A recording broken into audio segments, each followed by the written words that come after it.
not done too bad. And everything's out. Yeah, Shalom Israel. You know, come out week in, week out.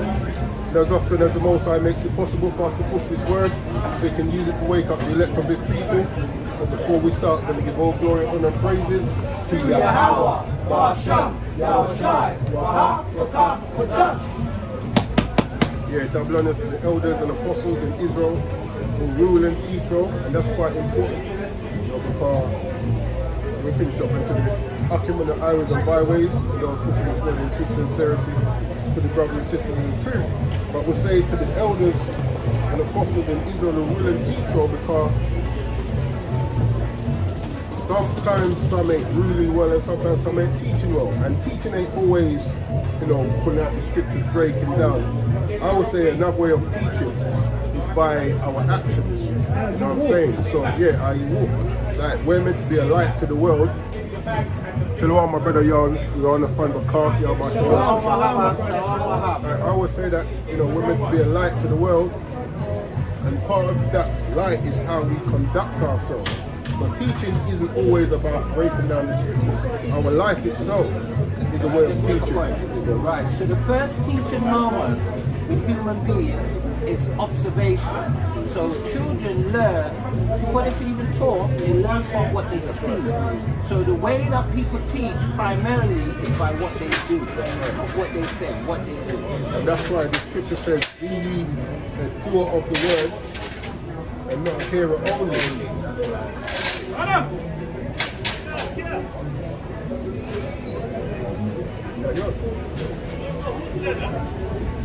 Yeah, anyway, like, there's bare spirits out here today, and it's funny because the scripture, the lesson is about the fruits of the spirit. You know what I'm saying?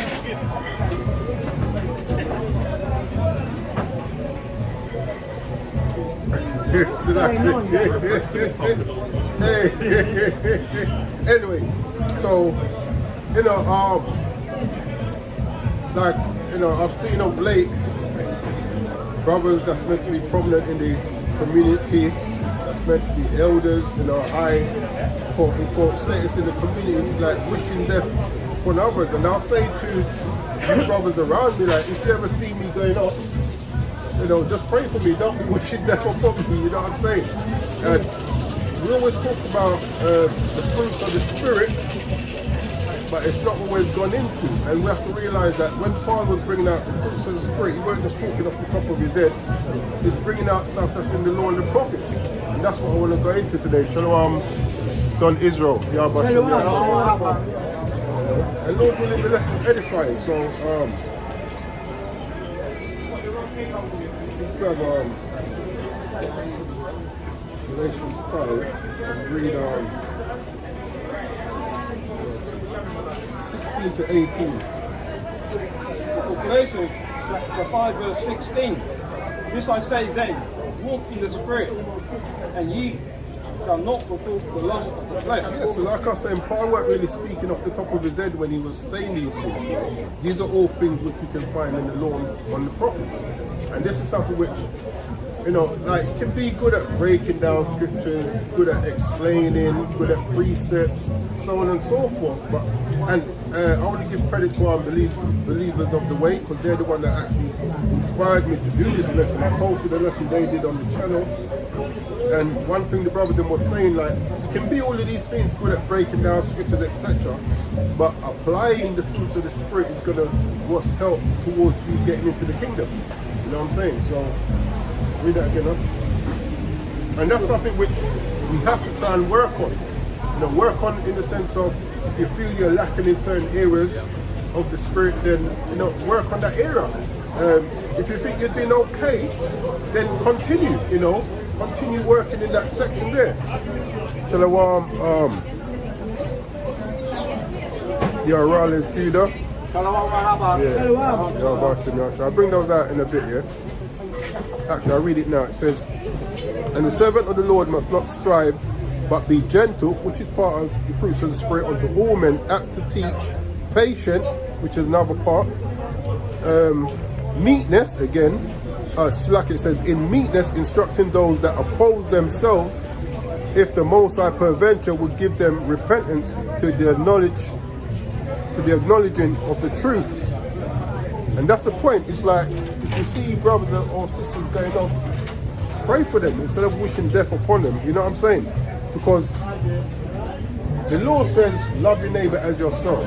Now, who in their right mind, if they're doing something wrong, is going to want someone to wish death upon them? You're going to wish that that person helps you, if it's by prayer or some form of assistance. So in like manner, that's what we're meant to do. It says, and that they that recover themselves out of the snare of the devil, who are taken captive by him at his will. Yeah, so yeah, that's what we have to do, man. Try and work more on the fruit of the Spirit, which I kind of think is kind of lacking. You know, when we look at what the things that's going on in Israel today, it's like there's areas where we're lacking kind of hard. And one thing I would give the Christian churches, like at times you look at, even though they may be going off in their teachings and belief, they do try to apply more of the fruits of the Spirit than sometimes we do with all the knowledge that we have. You all right? You have a question? You believe in the Bible? No? Can I ask why? You're Muslim, so then your answer should be yes.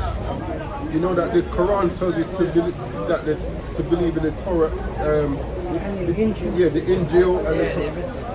So what is the original Bible? Have you ever seen it? No, I haven't. So is this the original Bible?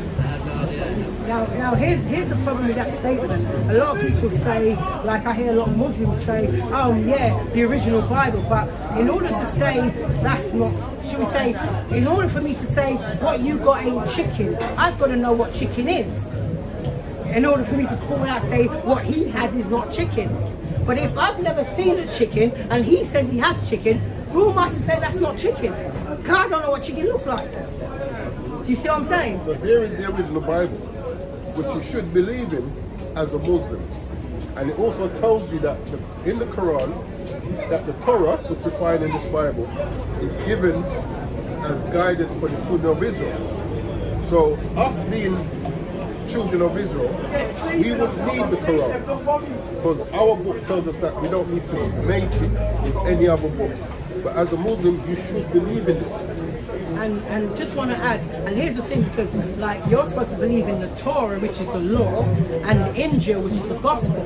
Now here's the problem a lot of people do. So I understand why you lot do this, because people say Matthew, Mark, Luke and John is the gospel.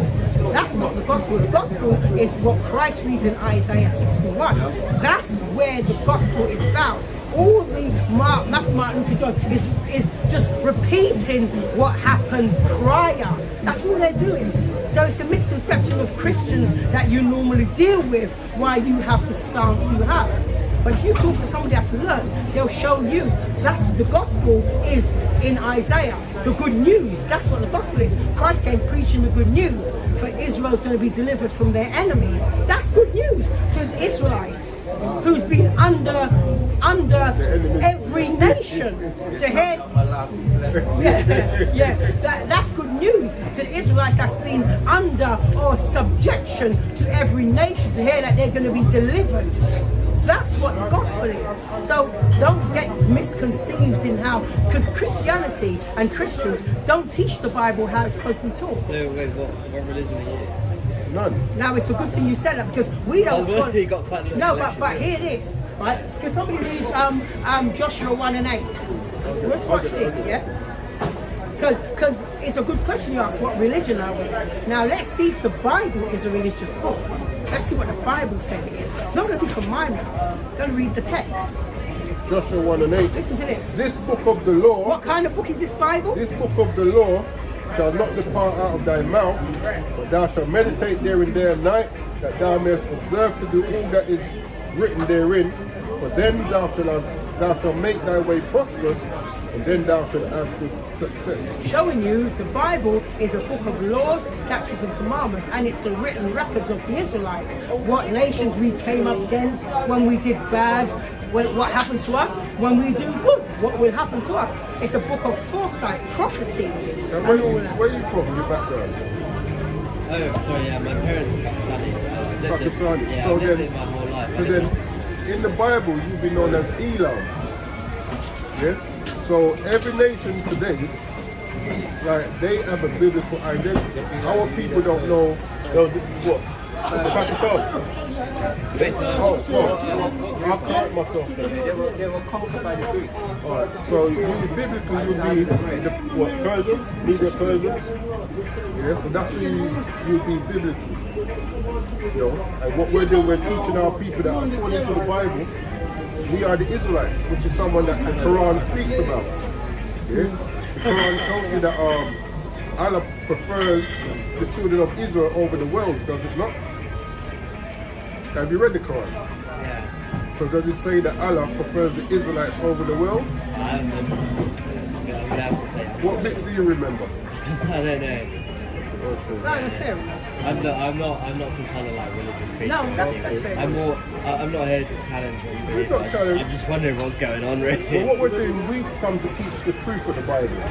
Like, for instance, when you think of the Jews of the Bible, what colour would you say they are? I have no clue. No, but you know, just what would you think? Alright, I mean, what colour are the Jews today? Well, most of them like what Ashkenazi Jews, definitely Eastern Europe, Yeah, right? what colour would they be? Yeah. No, when, Maybe back in the day, what they were in around Jerusalem. Or something, like this, so what's olive skin? I don't know, a bit like Egyptians. You know, Somewhere between. no Egyptians are black. Those in Egypt today are not the real Egyptians. Oh, yeah, they tell Yeah, so when you get into the tombs, the pyramids, do you see olive skin Egyptians or do you see black looking skin Egyptians? I think most of the hieroglyphics have olive skin. That's no, they're incorrect. not. That's incorrect. Because if you look at this picture here, No. right, there, you see that there. Oh, The there. olive skin? Right, but that's a very okay. I feel like that's just one hieroglyphic that you found. No, but there's a lot of them like Yeah, I that don't in there. deny that there were there were people, probably people. Wait, 1 second. You said that's just one hieroglyphic. It's not a hieroglyph. Hieroglyph is the word, the writing. It's called a hieroglyph. The That picture, is you get the a idea. primary source Yeah. by the Egyptians themselves of the races of man. And this is Olives. So what colour And it's one of olive the are we buttons. talking about? Like, when people say olive skin, that's not what they mean. So what do you mean when what you do say you think about olive skin? I mean someone who looks a bit like. Are you olive Syrian, skin? So what's olive skin then? Like Syria, Because Egypt. they like to say they like to say lighter skin Yeah. is olive. That's really the term. So- when they use olive, they're trying to say it's a lighter skin. But when you look at the ancient Egyptians, they were very dark skinned people. Now when you read about the Jews in the Bible, the Israelites in the Bible I should say, does the Bible depict them as olive skin? Or what would be I have called no clue, black? but I want to go back to the Egypt thing. Right? Egypt, what do you want to go back to with Egypt? Very long. Eh? Those in Egypt today are not real Egyptians. You do know that, do you? No, I think they are. I don't think They're it's converts. true. Oh, I don't Not think even so. converts, they've migrated into that land. Well, everyone migrated somewhere at some Yeah, point. so my point is when you get into the pyramids, those that's in Egypt today do not look like those depicted in the pyramids. Can we agree on that? I'm not sure I agree with that. So Why? Have you been in the pyramids to see? I have not been. Have you seen This images? is the problem. Have you seen images? So, Have you seen hold on, images? hold on. So when Have you seen images? just let me think for a second. So what you're saying is that the people of Egypt now they turned up at some point. So when did they arrive? all right. So before we answer what you just said, Yeah. I just showed you Yeah. an image that was taken out of a pyramid Yeah, that's that the Egyptians themselves drew of the various forms of people that were found in the area. Yeah, I'm not saying you didn't find them there. I'm saying that people, No, but you're- traders, no, caravan no. merchants, they would have been all over the place. What you're doing, you are you're using an argument to refute an empirical evidence. That's what you're doing. Based upon what you know today, not What you upon what you think you studied. know. What you think you know. This is not a thought. This is a fact. They went into the pyramids and they found the images and they made records of it. That being one. You showed me one photo, but like, No, it's not one photo. Should we show Have you- easy to prove a Have you point? seen any photos Many others. photos of what? of the drawings that they did. Egyptians in the pyramids? Yeah, they did loads, and there's all sorts. Have you seen any? Well, not in person, but I've seen the drawings. So what drawings did you see? I don't remember. Okay. I don't remember the exact drawing. Were they they did. what's the word? No, you know, Melanated, no, you know when you get mummified, the source. empirical. You can use empirical, but there's another word. Right, okay, I think we're not gonna. I don't think we're gonna agree on this. Primary source. Okay, What are primary source images? I don't think we're gonna agree on this, so I'm gonna ask something else. Let's leave that one. Okay, just read a scripture in the Bible that talks go about ahead. the Egyptians. Let's Book of see. Psalms, chapter 78, verse 51. And smote all the firstborn in Egypt, the chief of their strength in the tabernacles of Ham. You know what Ham means? Ham means dark. Ham means dark. Egyptians are known as Hamites in the Bible. Did you know that? Well, I think my point to that is that what's it called? In the past, in England, some people would describe it as what's of the dark, but they weren't actually like They black. were. They They were. were. They were. They had slightly. They had more. They had more. Bring my word. See, this is the thing. See, what we're doing, we're going on facts, you're going on hearsay. That's the difference. okay. Yeah, what you're dealing with. When they mean the dark, they tend to describe more like Germanic features. As in- Germanic. Well, What we'll does see. that mean? We'll see. Moors. Yeah, we'll see. So okay, we've got that book over there, The Rulers of Scotland and the British Isles. Right. Who First- do you think was? Wait. It's fun. Right. This book is called Chambers Dictionary of World History. Right. It was written by let me see. I know it was written by professors. Right. So yeah. So this is the writers. You see how many doctors you've seen it? Doctor. Yeah. Can you see it? Yeah, I'm aware. All right, fine, right. So when you go to page 466 and you read James II, right?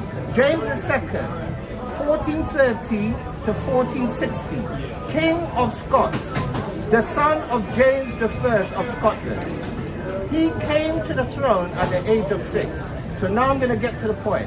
The early years of his personal rule were dominated by his efforts to curb the power of the mighty Black Douglases, whom he eventually defeated in 1455. We have another book here. You have the other book?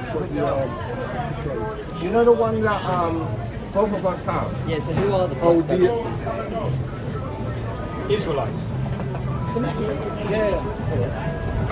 Just gonna. Because he's trying to say that they're not black. It says black, and Douglas means black as well, by the way. Just gonna Google it one second. No, because you see, the problem is, right, over time, they've been what's known as whitewashing. So when you see certain images, because it says olive skin or white, that's what you believe. But it's all whitewashing was done for a reason. Alright, I'm going to give you a challenge. Type in Daniel Earl of Nottingham and go to images.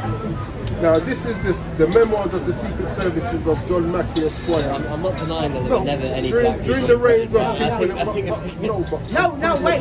No, I'm sorry, I should have interrupted. Yeah, well, Because this is a misconception that is across. Yes, anyway.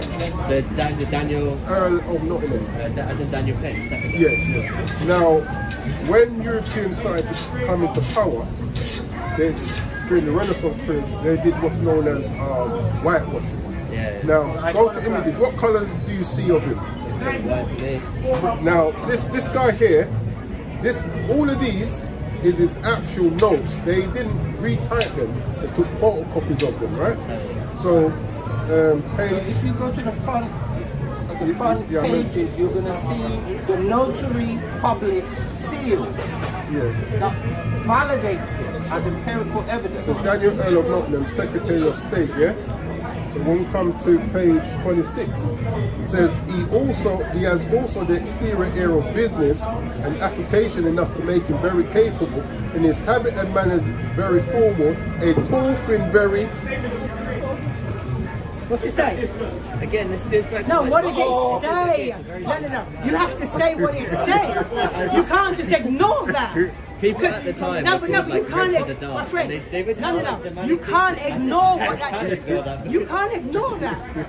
Why couldn't you say what it said? Because okay, it's got to be black. But what images did you see? No, that's just No, dismissed. that's proving the point that I'm trying So, to make. so this is a demonstration That's of what what you Europeans call do. cognitive dissonance. Because a person can have, you can have your opinion, you're welcome to. I agree. Yeah, it's good. Yeah, but wait. Sorry, You yeah, I can can have, interrupt. no, it's fine. You Sorry. can have your ability to reason for yourself. Yeah. You're welcome to that as well. But when a person is presenting empirical evidence, Evidence. do you know what a notary public is?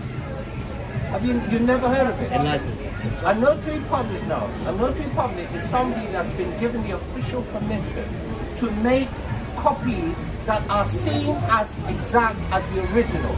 So if you have a birth certificate and you need to make a copy, obviously you could apply for copies. But if you have one particular birth certificate and you're in a foreign country where you can't get it, you go to a notary public and they put seals on the copy and it is seen as the original, which is what is in the first couple pages of the book. It validates it.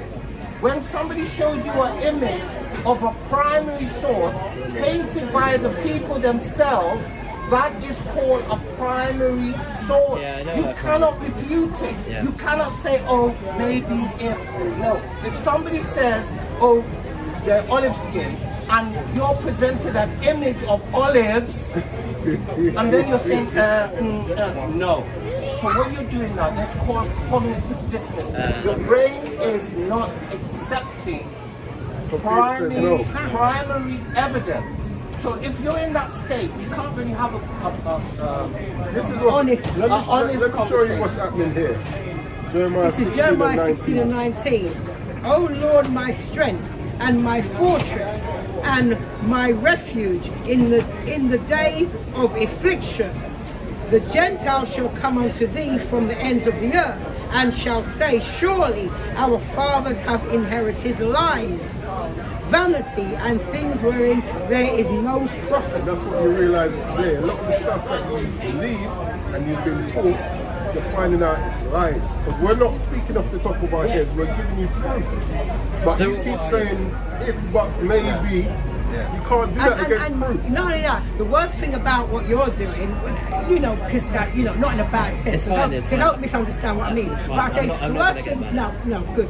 Because I don't mean it in It's fine. disrespect. It's just a discussion. Yeah, it's yeah, chill. good. It's- So- One thing I must say, you're quite respectful. Yeah. Yeah, I mean, No, I'm not no. going to start throwing So I'll insults give at you you. that. I mean, okay, just No, because no, I don't agree with you, but that doesn't mean I'm going to No, start. that's fine. You don't need to agree, but Yeah. the difference is, right?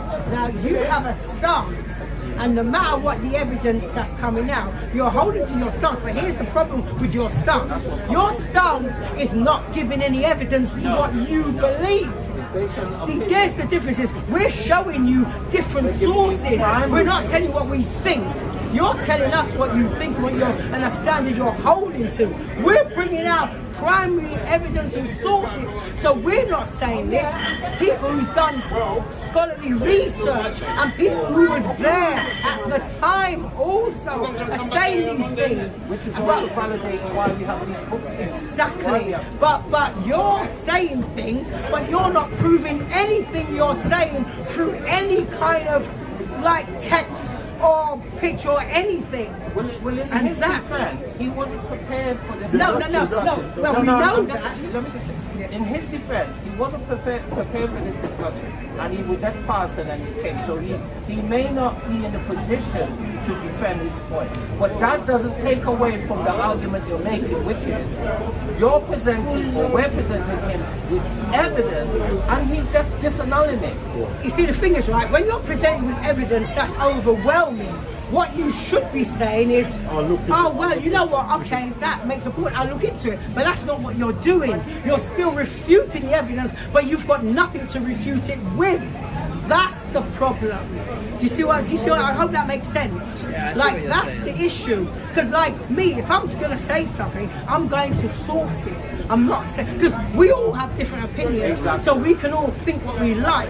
But then there's just like the Bible says, thou shalt not commit murder. Some people say it says thou shalt not kill, but there's a difference between kill and murder. So we go to the source to show you that there's a difference between kill. If you're on a battlefield, you tried to kill me and I killed you. I haven't taken your life presumptuously, so it's not considered murder. That's reasonable. See, that's the point I'm making. So we go to the source to show you there's a difference between kill and murder. So in the Hebrew, kill would be harag and murder would be ratazah. So it's actually two different words. So when you have a stance, it's fine to have a stance, but when somebody brings empirical evidence, you now have to revisit your stance and say, well, you know what, I could be wrong here, I'll look into that. We're not saying you've got to say, yes, I agree with you. We're not saying that. But what we are saying is that we're bringing out empirical sources and evidence. So it's something you have, if you're scholarly minded, you have to look into it. You can't just dismiss it. That's all I'm saying. You're completely right. I will look into it. It's more. I think it's a case of, as you said, you're very good speakers. You're very well knowledge on this, and I've literally. Because we have to be. No, you're right. I've never heard of anything like this before. I just saw the sign. Also, there was a historical event that took place with the Scottish, Irish, and the British, where a certain line of kings, which was mentioned in the World History book, were dethroned by another line of kings. And what happened is, you basically had two rival kingdoms fighting against each other. One won, and what they then did was they banished the surviving members to Barbados, and Jamaica, and to the Caribbean. And because they were the same color as the slave, after a generation or two, they just became slaves. Right? So they don't talk about the black Scottish or the black Irish. But it actually occurred in history. What you find out That's in what the word Stuart means. Stuart is German for black. Schwartz. And that's a fact. So what you find with history, when Europeans started to rule and come back into power, that's one of the main things they did. You go to Russia, there's a book called The Russian Icons. Shows you that dark race people, our people, were ruling Europe. And when Europeans started to take over, they started to whitewash a lot of the images. That book cost you the best part of $2,000. Actually, there's a TikTok or a video clip of the Prime Minister of Russia showing the world some of those images. And he only did that because of the war he ended up with Ukraine to hit back at US. That's why he did that. They've had that vote for years, they knew what's in it. But he only revealed it when it's in their interest. As a get back. Just trying to say, your people's been lying to you for over centuries. They've kept this from you. Here we have the evidence, but they've had it all along. But they use it as a political foothold. When you go and see your friends, tell me you met some real Israelites, some real Jews. So what's your name, by the way? Omar. Omar. Yeah. Okay. So then we met some real. You're kind of humble. You're not. Yeah, your spirit is kind of calm. I think it's important to be to look into things. I'm not going to dismiss what he says. Well, we're not telling you to believe it off the cuff. Exactly. Yeah, that's what we're not saying. We'll never tell anyone to believe anything that we say off the cuff. You guys are clearly very good at this. But what we are saying, we can, no, not just that. What we are saying is we can prove what we're saying. That's what we are saying. As much as we're saying you don't have to believe off the cuff, but what we are saying, we can prove what we're saying. And the thing That's is, what we are saying. when you're out here doing what we do, you have to have, because at the end of the day, you're going to come up against other people with knowledge. Yes. And you have to be able to, like, the thing is this, Europeans got a habit of documenting stuff, especially when they had us as slaves, and we couldn't read the language at the time. So all that's come back to bite them, because when other people start to do scholarly work now, if it was lies, it would be found out to be lies, you know what I'm saying? Yeah. So there's a lot of truth in what they've been writing, but they thought it would never come to pass. So have you seen the cross of St George's Cross here in England? As in what, the England flag? flag? Yeah. Have you seen this one? Do you know that's how it originally was before they removed the heads? Yeah, Off the flag? That was the original St. George's Cross before they removed it. First, it was developed in Italy. Is that nature Yeah. national colour line? No. Did you see it? Did you see it? So, Sardinia, in Sardinia, Yeah. if you Google 4 Moors flag, 4 Moors head will come up on the cross of St. George. Because Moors ruled Sardinia, which is close on the coast of Italy. And it was first developed in Genoa, Italy, Yeah. 10th century. Yeah, I know you're right about the Genoa thing, but how do you know that they didn't just kill them and then display their heads on? Because they do that a lot. What's it called, the Saracen's head? They have that on a flag somewhere, and it's because they just killed them. It's like an act of superiority. Does that hang necessarily on. mean? Watch this. You said, how do we know they didn't do it? How do we know they did? How do we know they didn't? Because that works both ways. Yeah, Your yeah. question works both ways. It does. Do you know what I'm saying? It could be either No, way. but one of the ways we know, because we know that we rule. You've heard the term the Dark Ages? Yeah.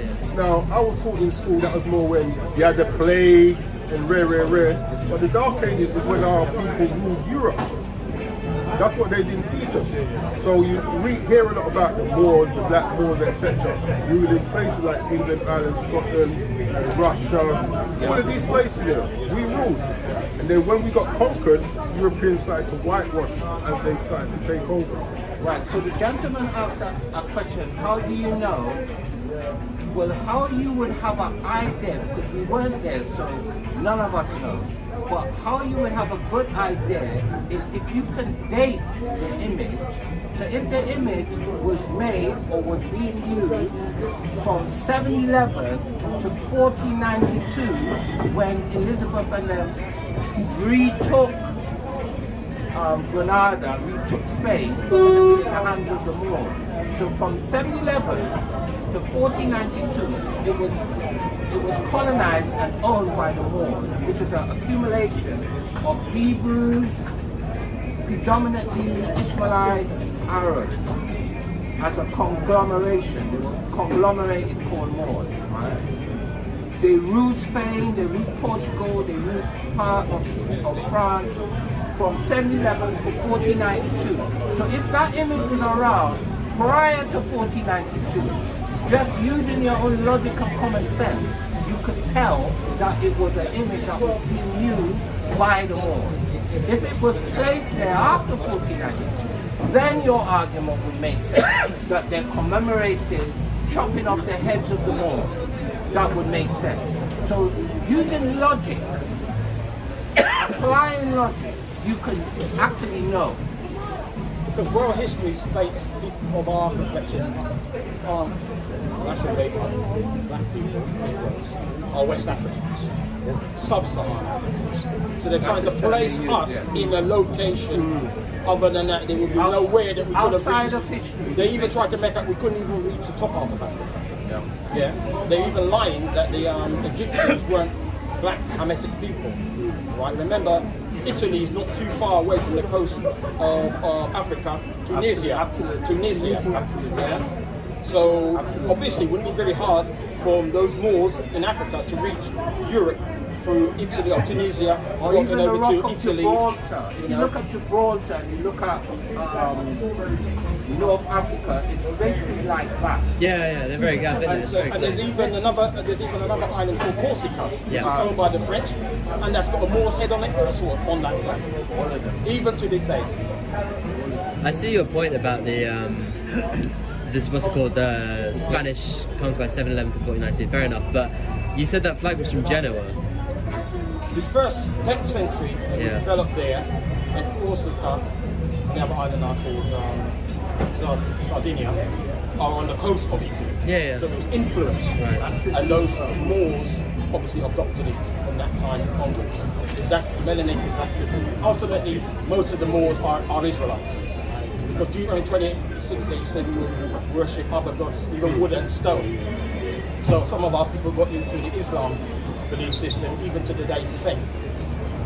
Yeah? And that's the stone. world When it says history. wooden stone, that's the stone is the cover stone. Cover That's stone. what it's talking about. And the wood is Christianity, the No, cross but of that explains Christianity. your history as well, because if you trace your ancestry from Iran or Pakistan, which I'm assuming, right? Yeah.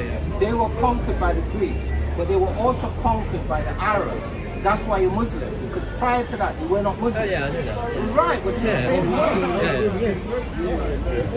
Yeah. So I got another question then. What's your like objectives? So what is your beliefs? To teach the What you- truth. Alright, fair enough. to dispel lies. The brother's going to break it down a bit more. John 8:32. Exactly. And there we go, it's right there. Yeah, so, and ye shall know the truth, and the truth shall make you free. That's our objective. A lot of our people, they're captives mentally. So, for instance, like a sister walked past, all she saw was white Jesus. Not checking out the fact that there's an image of how he was initially. Through the Renaissance, like I said, Europeans love to whitewash. This is what happened. They It was started the 13th changing. century this happened. They'll teach the truth. Now, the fact of the matter is, if the people of the Bible are a melanated people, and the people claiming to be the people of the Bible today are not melanated, what does that tell you? Sorry, can you repeat that? If the I was listening. Yes, I know.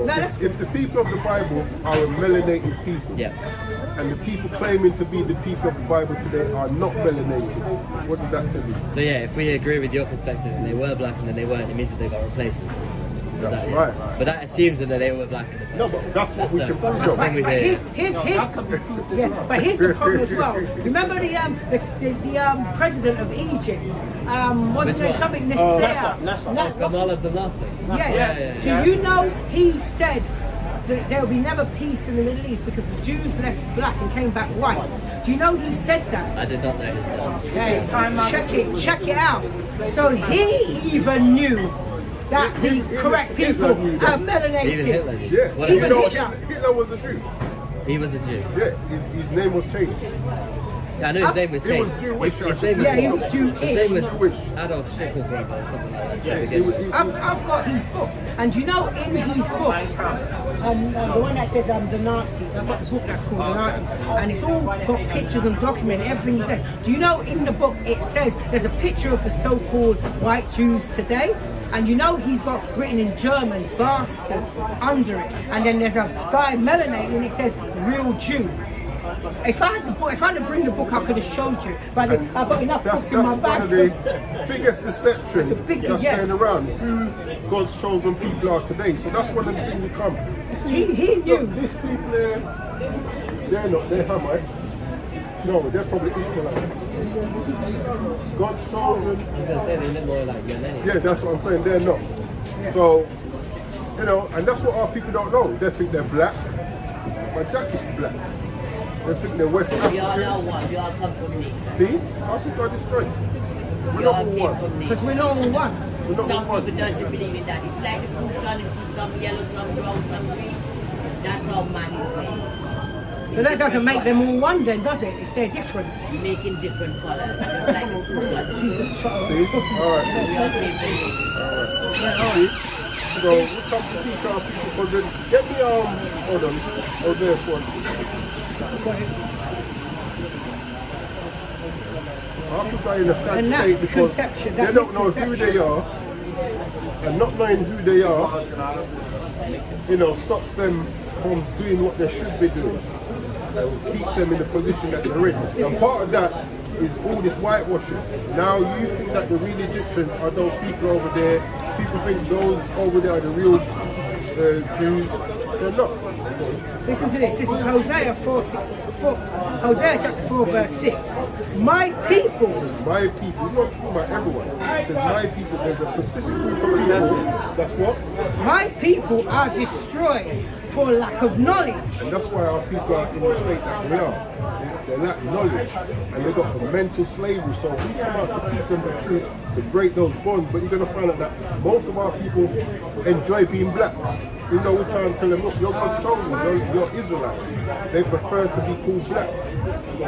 Yeah, I'm the darkest one here and I ain't black. Do you know what I'm saying? I'm very dark brown. My people are destroyed for lack of knowledge. Because thou hast rejected knowledge, I will also reject thee. Our God has rejected us. We want to go into Islam, Christianity, Buddhism, Egyptology. But it's going to tell you the knowledge that we lack. Go on. I will also reject thee, that thou shalt be no priest to me, seeing thou hast forgotten the law of thy God. Our God gave us laws to follow, and we're not following them. Like, remember the brother read earlier, this book of the law shall Yes. not depart out of thy mouth. Yeah. Let me finish this up. Yeah. Where was that? Yeah, seeing thou hast forgotten the law of thy God, I will also forget thy children. Hence the reason why we're in the condition that we're in today. Right, so it's something I wanted to say.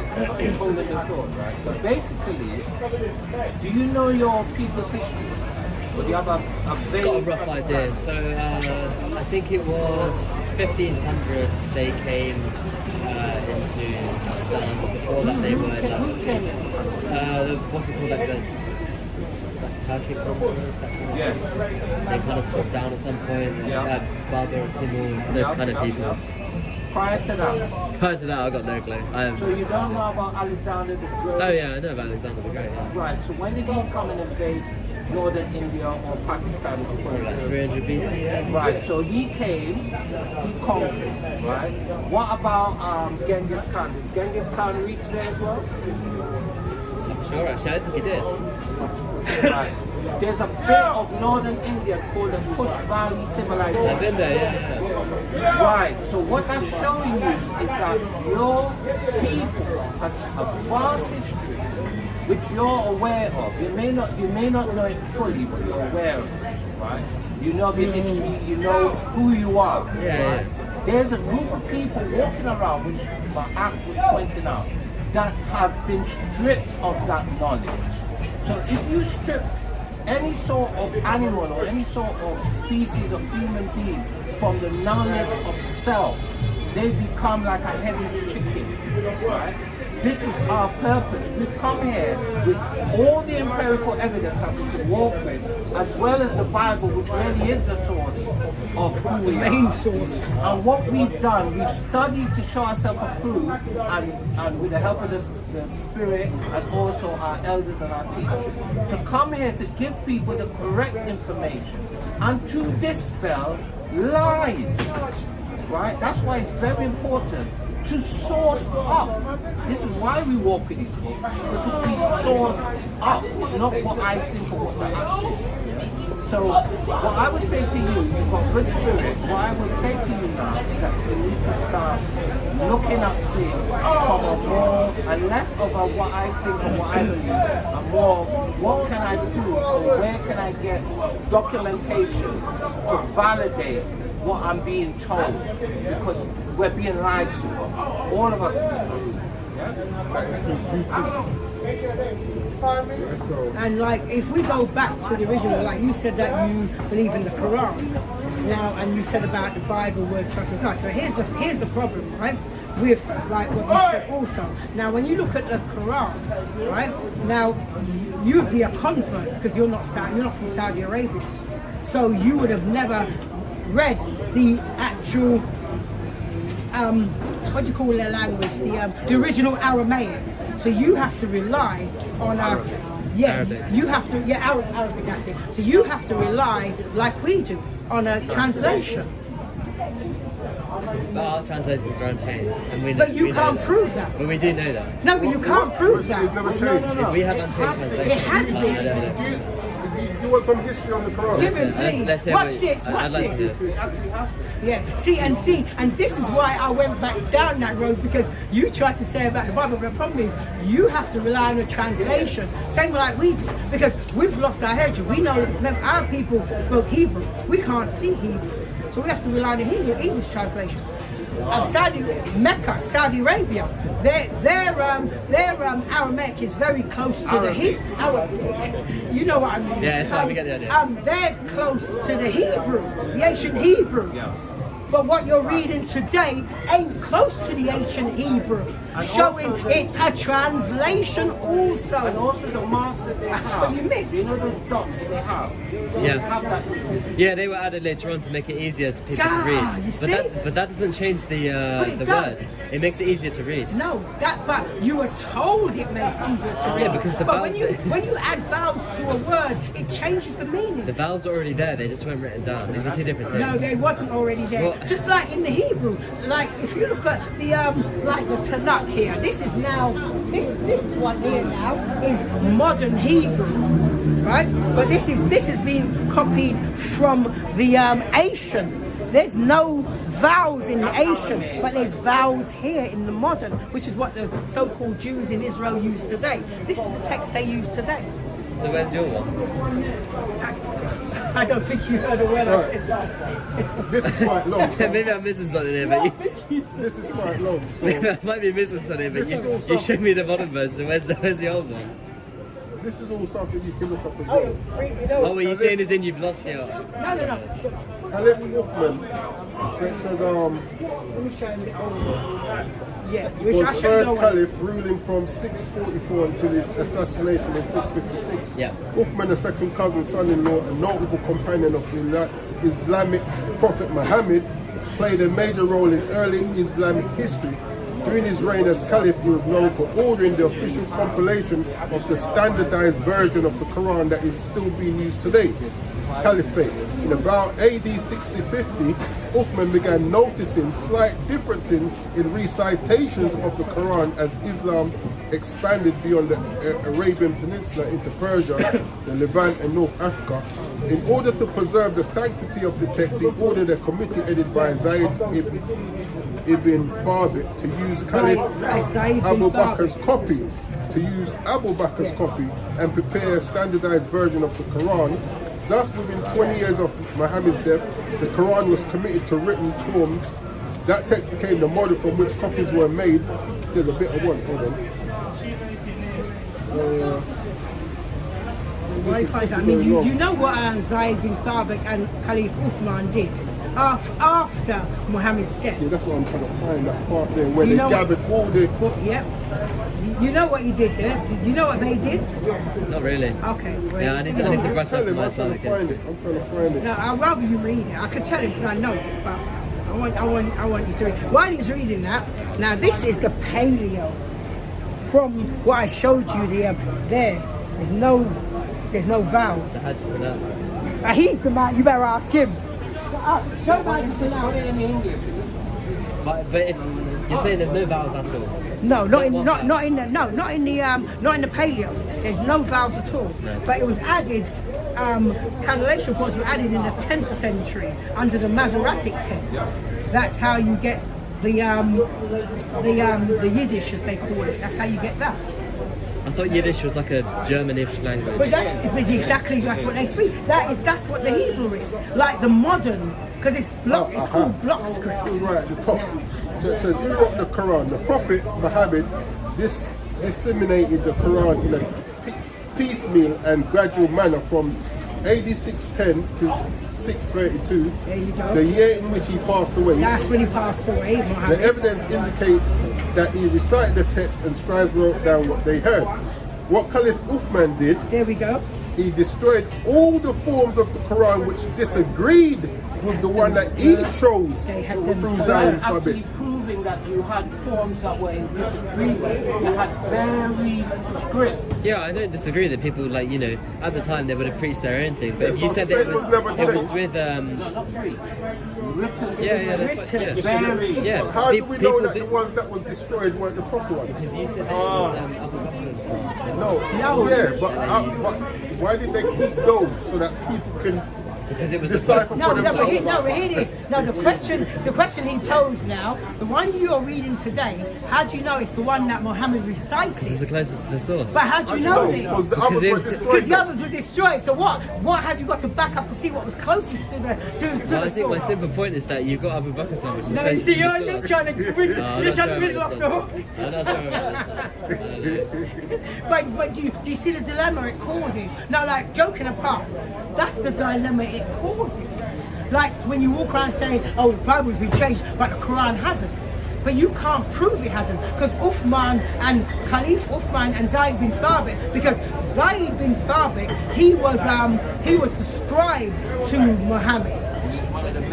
Exactly. This is why Khalif Uthman got him and said, what he says we'll go with, that's what we'll go with. So they compiled them all and they chose which one, this is the one we'll go with, and the others were burned. So there's no record now of the others. So when you're saying we can check it again, check against what? They no longer exist. Well, the Bible, the texts that the Bible is translated from is still around. Exactly. I see what you're saying, but there was the oral tradition as well. It was passed down by words, original beliefs. Listen, here's the problem with oral now, and that, which is, if you can disagree.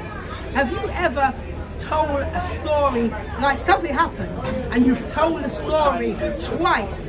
You notice there's never the same. You never do word for word the first time. Well, it's a little bit different. That's fact. It always changes, because you never remember word for word what you said the first time. Yeah. I know that because I do videos, so I do it myself. If I'm recording a video and I made an error, and then I delete it and start recording again, the Bible precepts that I've got are the same, but how I deliver is slightly variant now. It's not going to be the same. I see what you're saying, but there's one minor difference here, is that what you're saying is when you speak off the cuff without memorizing something, obviously you haven't memorized it, so it's not going to be the same. But there's people that I know that memorize the whole Quran, they can give it word for word. Well, and they've been doing this for centuries. I'm yet to see that, because the thing with memorizing something, it's fine to memorize it. So I'm not saying you don't know it, yes, but you never deliver it exactly as you did the first time. But it's the same words, the exact same words that people have memorized for centuries. Like, genuinely, if you, I'm just saying that if you go... I mean, I've heard Muslims say that to combat that argument, but they couldn't prove the fact that what they memorize is like look at this, right? If me and you were standing here and we saw something happen over there, say we saw somebody run across the road and get knocked over, let's just use that for we both saw it. It only played out once. There wasn't a second take. Me and your description to the police what happened would be different. Yes, but we both stood there and saw exactly the same thing. However, these are two different things, because you're describing an event, but what would happen back then was you would hear what someone would say, like you would hear what a proper police opponent would say, and then they would memorize that. But this is an event that's happened. That's not the same thing. You're memorizing someone's words that they've said. As an example, I understand, to show you that it's never the same. As much as people trying to say, yeah, but through memory, we say, listen, when you were younger and you told your parents a fib, my parents used to ask me again, because they know by tomorrow I'd say something different. But yeah, it's through memory. Exactly. You know what? There's a saying that when you tell the truth, you don't need a good memory. It's only when you're lying. Because then you have to remember what you said prior. You're completely right, but again, I understand your point that, okay, if you saw the event, then there'll be two different descriptions. But that's because there were no words spoken. When you're memorizing oral traditions like that, it's literally said, this person said these exact words. You can't change. And this is... Oral can change over time. It can. Right. So oral records can change over time, but I understand what you're saying, because there are people that memorize books or precepts or sayings, and they could recall it to the letter. We're not discounting that.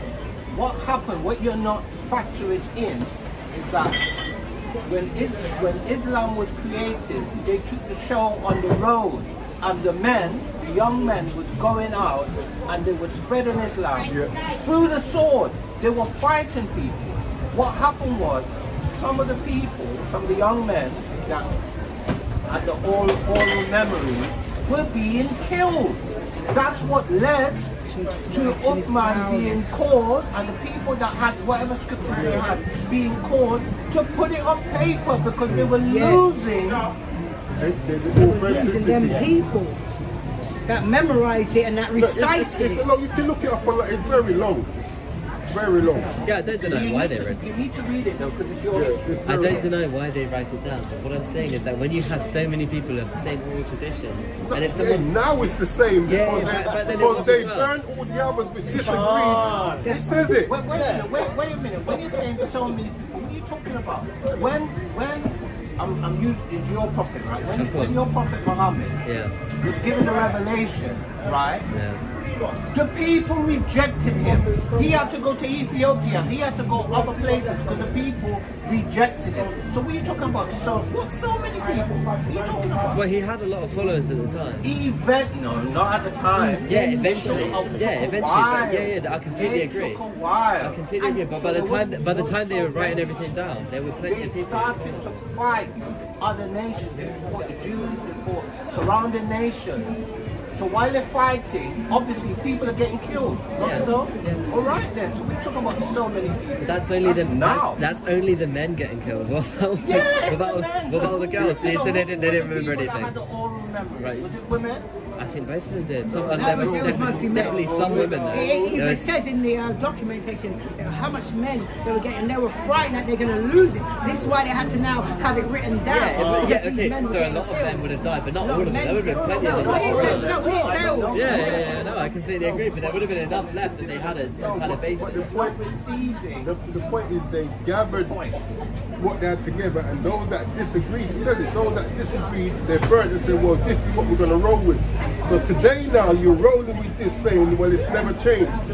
Well, why did you burn the others? It is human nature to use these kind of power structures for your own gain, right? So people back then, they would have wrote something down, maybe made one or two differences to make things better for themselves, so you get rid of it because it's not right. Because what they did, Well, they the changed Bible it. don't do that. It gives you the good and the bad. You're holding a King James version. Wasn't here's- that changed hold on, as What well? does that mean? One second. The King James version of the Bible. What does that mean? What does that mean? It was changed, wasn't it? How? He made differences in it. There was How? a misprint in the Bible at some point that they redacted. Is there errors in the Quran?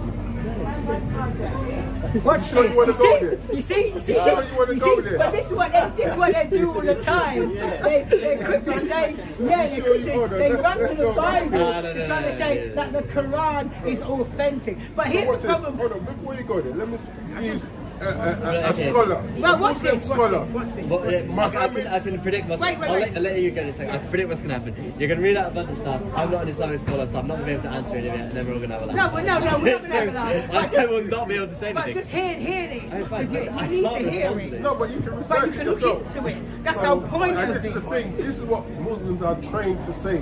Yes. Yes. Yeah, you are. Yeah, You yeah. are Trained to say trained, it's 'cause never been it's changed, the there's same no argument errors. with everybody who believes in the Quran. It's a, listen, do you think it's only now we've heard these arguments? No, I know you've had loads of experience. Like, You've probably I'll been tell years. you, there's errors in the Bible.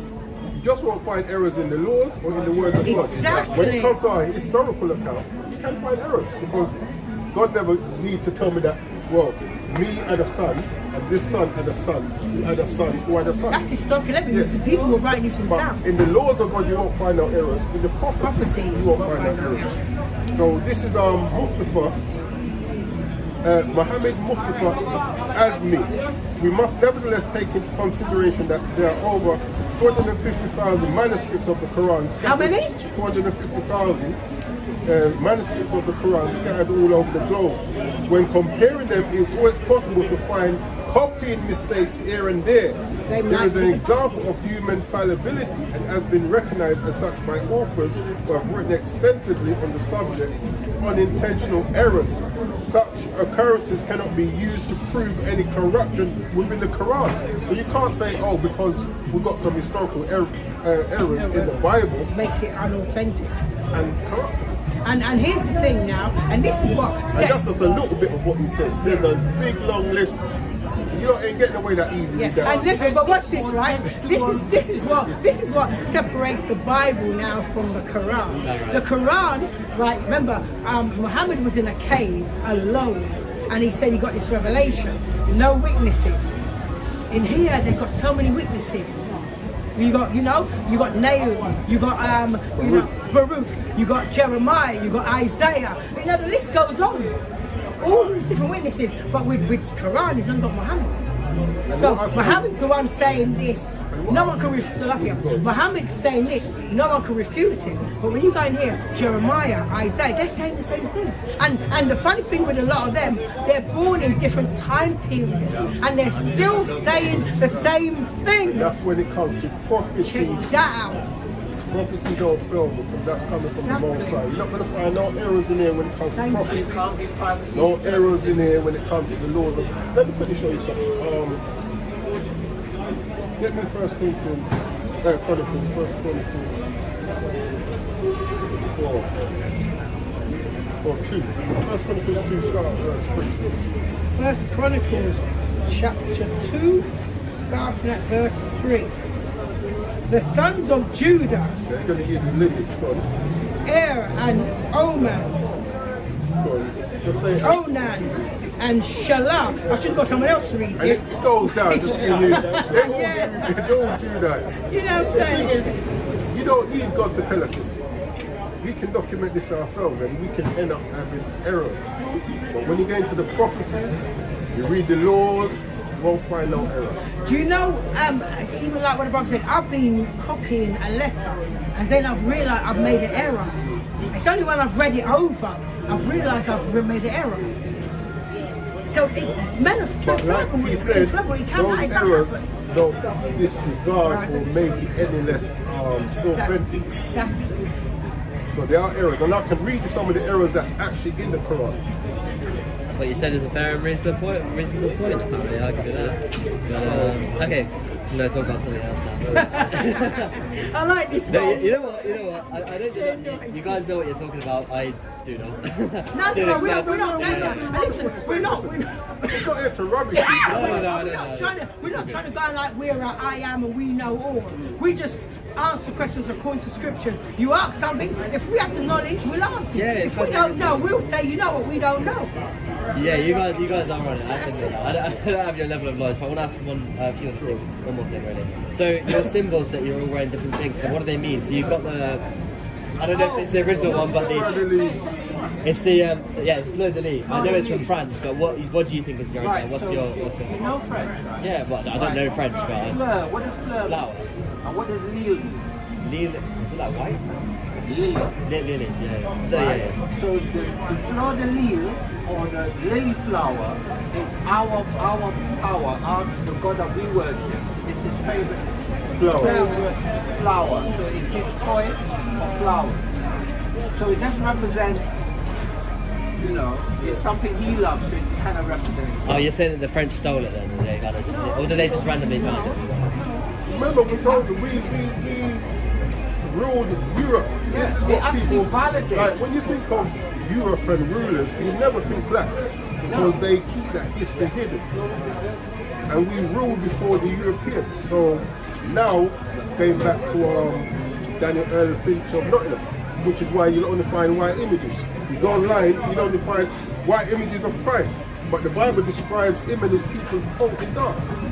And do you know the funny thing, that word Europe, you know where that even comes from? It comes from the Queen Europa. That's where the name Europe comes from. Which was a black woman called Queen Europa. Exodus chapter 5, Let's just read that first. 4. And of all lands of the whole world thou hast chosen thee one pit, and of all the flowers thereof one lily. Favourite So just flower. showing you. He goes on to let you know he has a favourite people, a And he favourite says this people animal. he gave a law, as he didn't give his law to every nation on the planet. He gave it to one nation of people. But That's, ultimately, we're just here. Oh, go on. yeah, sorry, you was going to ask something. No, just saying, ultimately we're here to wake up the dead of our people. Because this place is going down. Oh, what do you think is going on? Well, it's going down. It's going to be destroyed. Like kingdoms, when you look, there's been the Babylonians, the Medo-Persians, the Greeks, the Romans. list in there. All of those On the- kingdoms on the- fell. yeah, there And you there's go. a kingdom to come which is not going to fall, which is the kingdom of heaven. Which our people, those who repent, come back to their biblical identity and the covenant that they made with their God, will rule. And that's what we're trying to do. Wake up the elect of our people. Fair enough. It's Because reasonable. everybody's not going to repent, meaning to change. Yeah. So that's our aim. And that's the Most High's goal. Which is going to happen. Okay, I get you. Book of 2nd Ezra, chapter 5, verse 27. And among all the multitudes of people, thou hast gotten thee one people. So all the nations the Most High created, he only chose one. And the of every Quran nation. told you that. You And go even to Surah Quran tells you the 221, same thing. Surah 260, And tells you, 122. yeah, 122 Salakia, and it tells you that Allah has told the Israelites, prefer the Israelites over the world. Plural. And then worlds means nations. So it Because it tells says you. plural. Yeah. S, there's an S in And the other one, it tells the people. brackets. yeah. And that clarifies what the Bible says as well. Because 2nd Ezra chapter 5 verse 27. And among all the multitudes of people, thou hast gotten thee one people, and unto this people, whom thou lovest, thou gavest a law that is approved of all. And that's what we're trying to do, bring back our people to the laws of God. The reason why you see the black community the way it is, because they've been given laws to follow. Get me Amos 3 and 1. They've been given laws to follow, and they're not following it. So there's a judgment that's happening because of it. Amos 3, 1 and 2. Amos is going to be Amos 3. is up this way.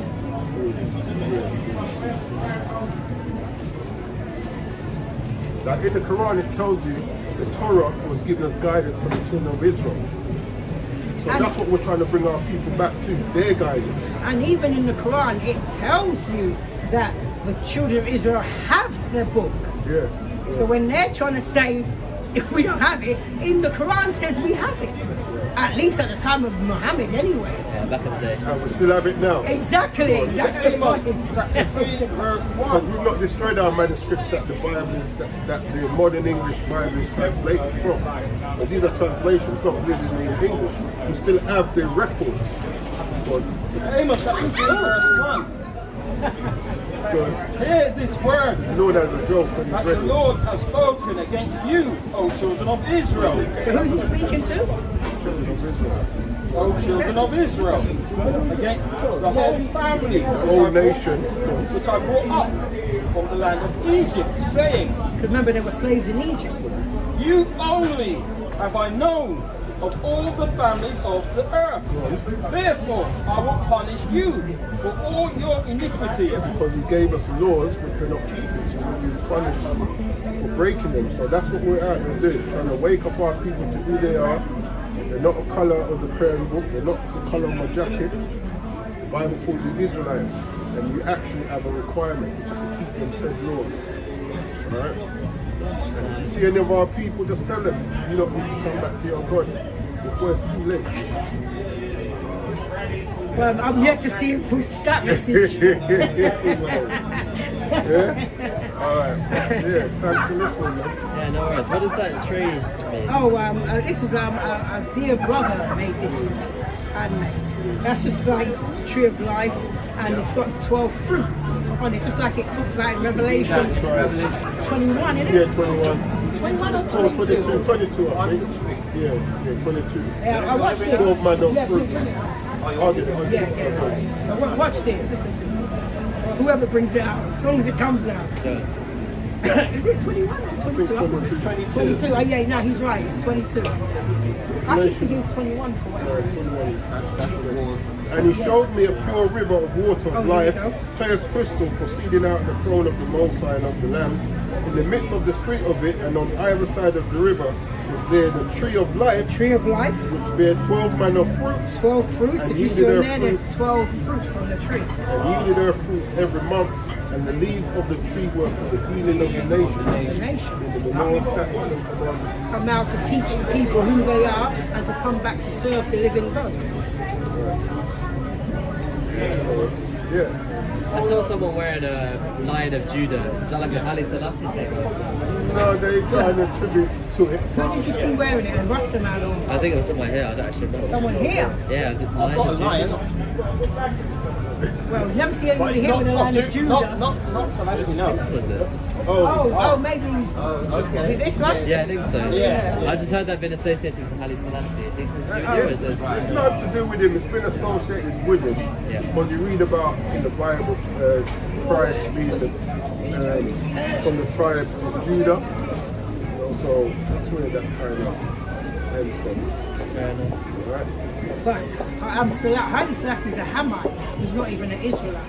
He's not a Shemite, rather, should I say. He's from the Hamitic people.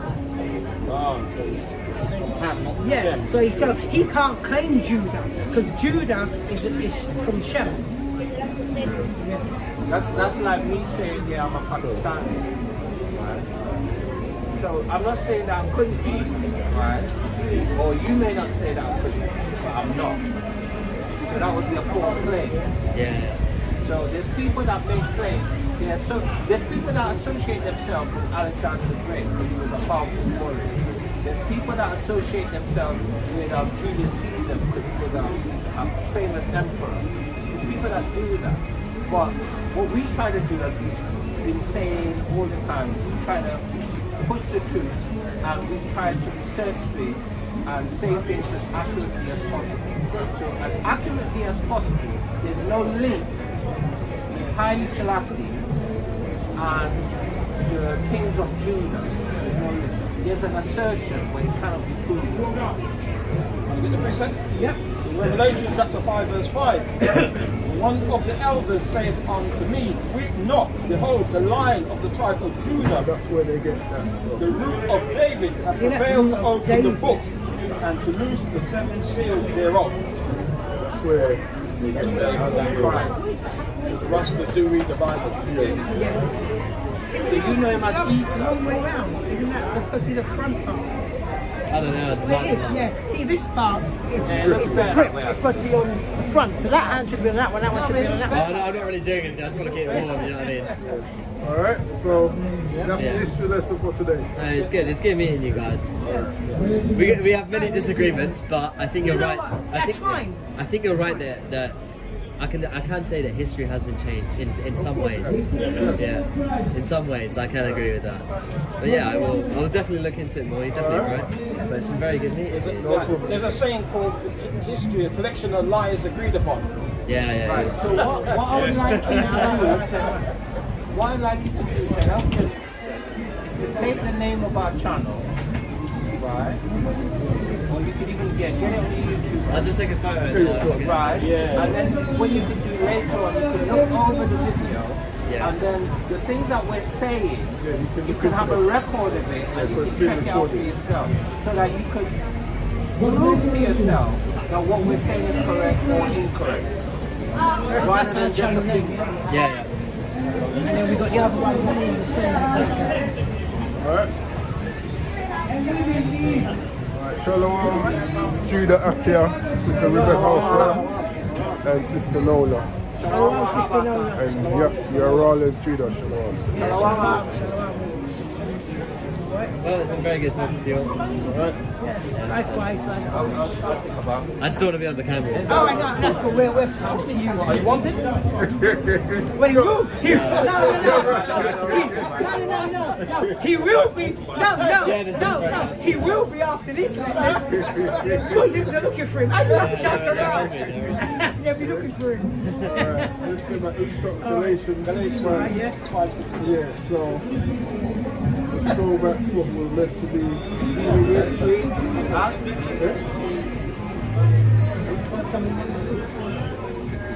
Oh, yes. Oh, she come. Galatians 5:16 to 18. Book of Galatians, chapter 5, verse 16. This I say then, walk in the Spirit, and ye shall not fulfill the lust of the flesh. And like we said earlier, like this is something we have to learn to do a bit more often, walking in the Spirit and leaving out the fleshly desires. For the flesh lusteth against the Spirit, and the Spirit against the flesh. Yeah, and that's like oil and water, the two don't mix. You was going to find the oil sitting on the top. Yeah. And these are contrary one to the other. Right. So that ye cannot do the things that ye would. And the thing is, you can't really fake or hide the fault because, like a lesson I did earlier during the week where I was saying, you get certain fruits with lack on them to make them look nice and shiny. Put it on apples and Yeah. apples. Now, Like a wax. you can bust it open, it could be no good. Well, see, it's the same if you're trying to fake the funk when it comes to the fruits of the Spirit. You know, at some point, your true intention Yeah, will always show will through. show through. And one thing about your true intentions, it shows through by your actions more than your words.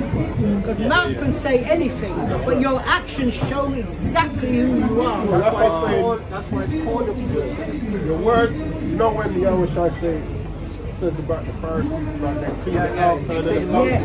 mouth. Your words is like the outside. of the cup, the actions will be the inside of the cup. Yeah, I'll see you guys around. yeah, take it easy. Cheers, all. Yeah, tonight that Matthew, let's see what we've got here. Hold on. Well, listen, 1 Thessalonians 5:21 says, prove all things, hold fast that which is good, which is true. Hold on. Luke 21:15 says, for I will give you a mouth and wisdom which all your adversaries shall not be able to gainsay. And you know Great what? precept. And the Lord is good like that. Yeah, because great precept. for the length of time I've been teaching, obviously my knowledge has grown a little bit over time, but it's never left me or anyone that I know to come out genuinely trying to push the word for the Most High. Confounded. That's true, man. Who brought that precept? Uriah is Judah, Israel. Nice precept, huh? Like I say, like, you can try and fake the funk when it comes to the spirit, but ultimately that will show fruit. Book of Matthew chapter 7 verse 16. You shall know them by their fruits. Do men gather grapes of thorns or figs or thistles? Verse 17. Even so, every good tree bringeth forth good fruit, but a corrupt tree. But you know what, when you hear, this is why we have to be mindful of what we say as well, because the scripture says, from the abundance of the heart, the mouth speaks. So sometimes when you hear people saying certain things, like I was saying earlier on at the start of the lesson, you know, brothers be wishing death upon others, sometimes that's the abundance of your heart. You know, and it's 1 John, I think it's 4.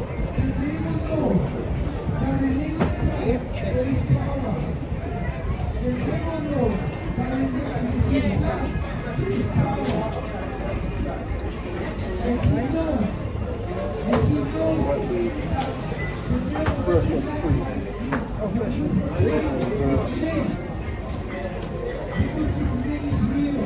14 and 15. 1 John chapter 3 verse 14. We know that we have passed from death unto life, because we love the brethren. He that loveth not his brother abideth in death. Verse 15. Whoso hateth his brother is a murderer. And the thing is, when you look at one of the first fruit of the spirit that Paul speaks about, which we're going to touch, is love. Love kind of encompasses the rest that he mentions. So the opposite of love is what?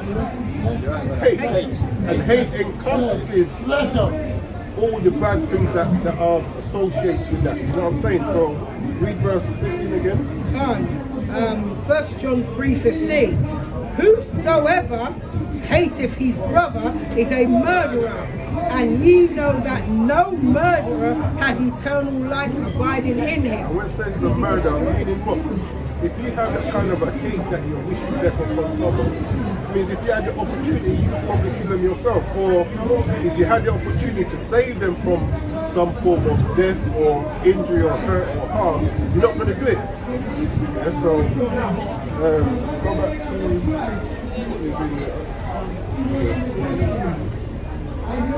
Matthew 7 and 15. Smack it. 16. You shall know them by their fruits. You men gather grapes of thorns or figs of thistles. Verse 17. Even so, every good tree bringeth forth good fruit. Yes, so like I'm saying, at some point, you know, if you're trying to fake the funk, it will actually show fruit. But a corrupt tree bringeth forth evil fruit. Verse 18. A good tree cannot bring forth evil fruit. Neither can a corrupt tree bring forth good fruit. Every tree that bringeth not... And you know, funny enough, I saw an elder one time, you know, wish that a certain elder didn't repent so that the Lord could judge them. And then his elder corrected him. And he was like saying, yeah, you know, a bit overzealous. But then, after time, you just gone back to that same mannerism again, showing you that that's how you are naturally. You know what I'm saying? That wasn't overzealous. No, it wasn't That's you. overzealous, that's you. Yeah. And this is why, you know, when the scripture speaks about self-examination, examining yourself, it's for reasons like this. you know, to make sure that we're trying to operate, because we say, oh yeah, we're in the spirit, but there's just like, I've got a body, there's operations to my body. My body don't just make up of a head, or a hand, or a foot. It's just like the spirit, there's operations to that spirit that we have to try and operate in to make sure that we're working to the best of being in the spirit. You know what I'm saying? Verse 19, every tree that bringeth not forth good fruit is hewn down and cast into the fire.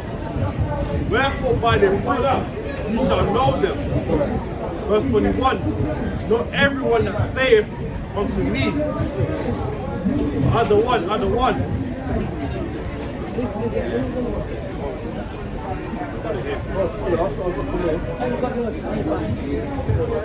Oh, yeah.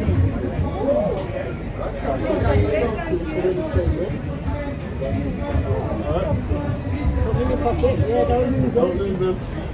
Make sure you share them with Nanny, okay? There you go, yeah, that's Enjoy.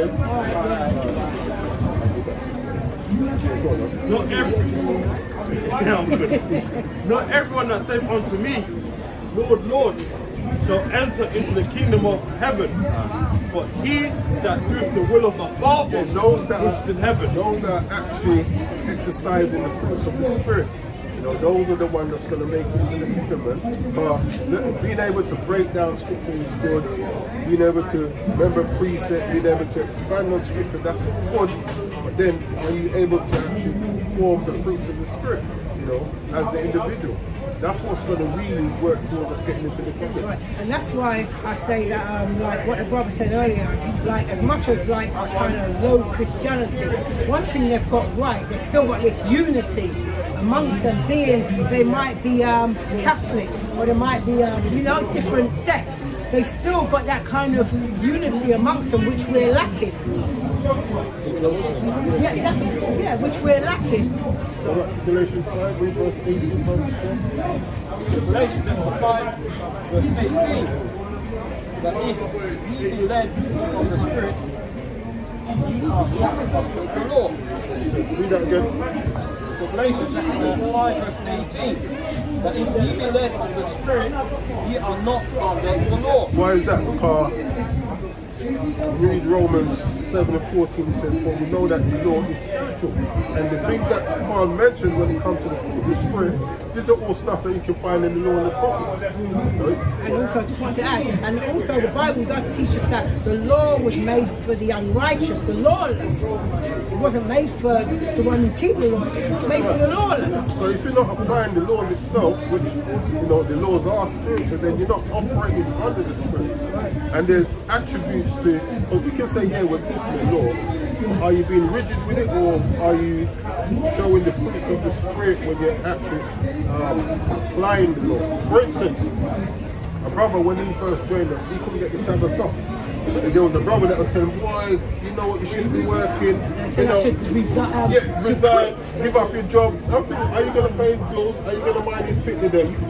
And now, and he wasn't working because he wanted extra money or rah-rah. That was just his shit. Now the brother gets them all off. You know what I'm saying? That's how the law. You know what I'm saying? So, are you being rigid and using the law as a beat? Which a lot of brothers do. A lot of brothers do. Yeah. Or are you trying to apply the law by using the fruits of the Spirit, which a lot of us, or I say a lot, which some of us ain't really doing. What do you read in? You read verse 18? 18, 5:18. Yeah, so jump to 22 and 23. Oh, before you go there. So this is Romans. I'll put some of these precepts we might not get up. So those who are watching, you can see the precepts that the brother is posting. Just check them out. Yeah. James 1:26, if any man among you seem to be religious and bridleth not his tongue, but deceiveth his own heart, this man's religion is vain. Pure religion and undefiled before the Most High, before power and the Father is this, to visit the fatherless and widows in their affliction, and that shows love, and to keep himself unspotted from the world. It says, and shall not uncircumcised, which is by nature. Oh, this is something different. Romans 2:27. And shall not uncircumcision, which is by nature, if it fulfill the law, judge thee who by the letter are circumcised does transgress the law.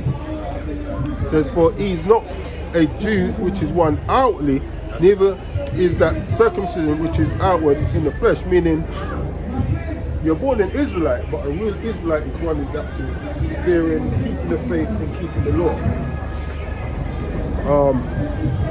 It says, but he is a Jew which is one inwardly, and circumcision is that of the heart in the spirit and not in the letter, whose praise is not of man but of the Most High. Because some people are quite, it says in the letter, some is quite rigid when it comes to applying the laws on our people.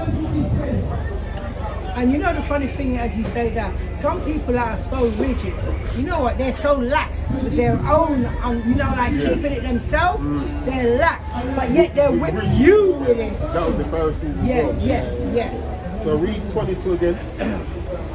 Galatians chapter 5 verse 22.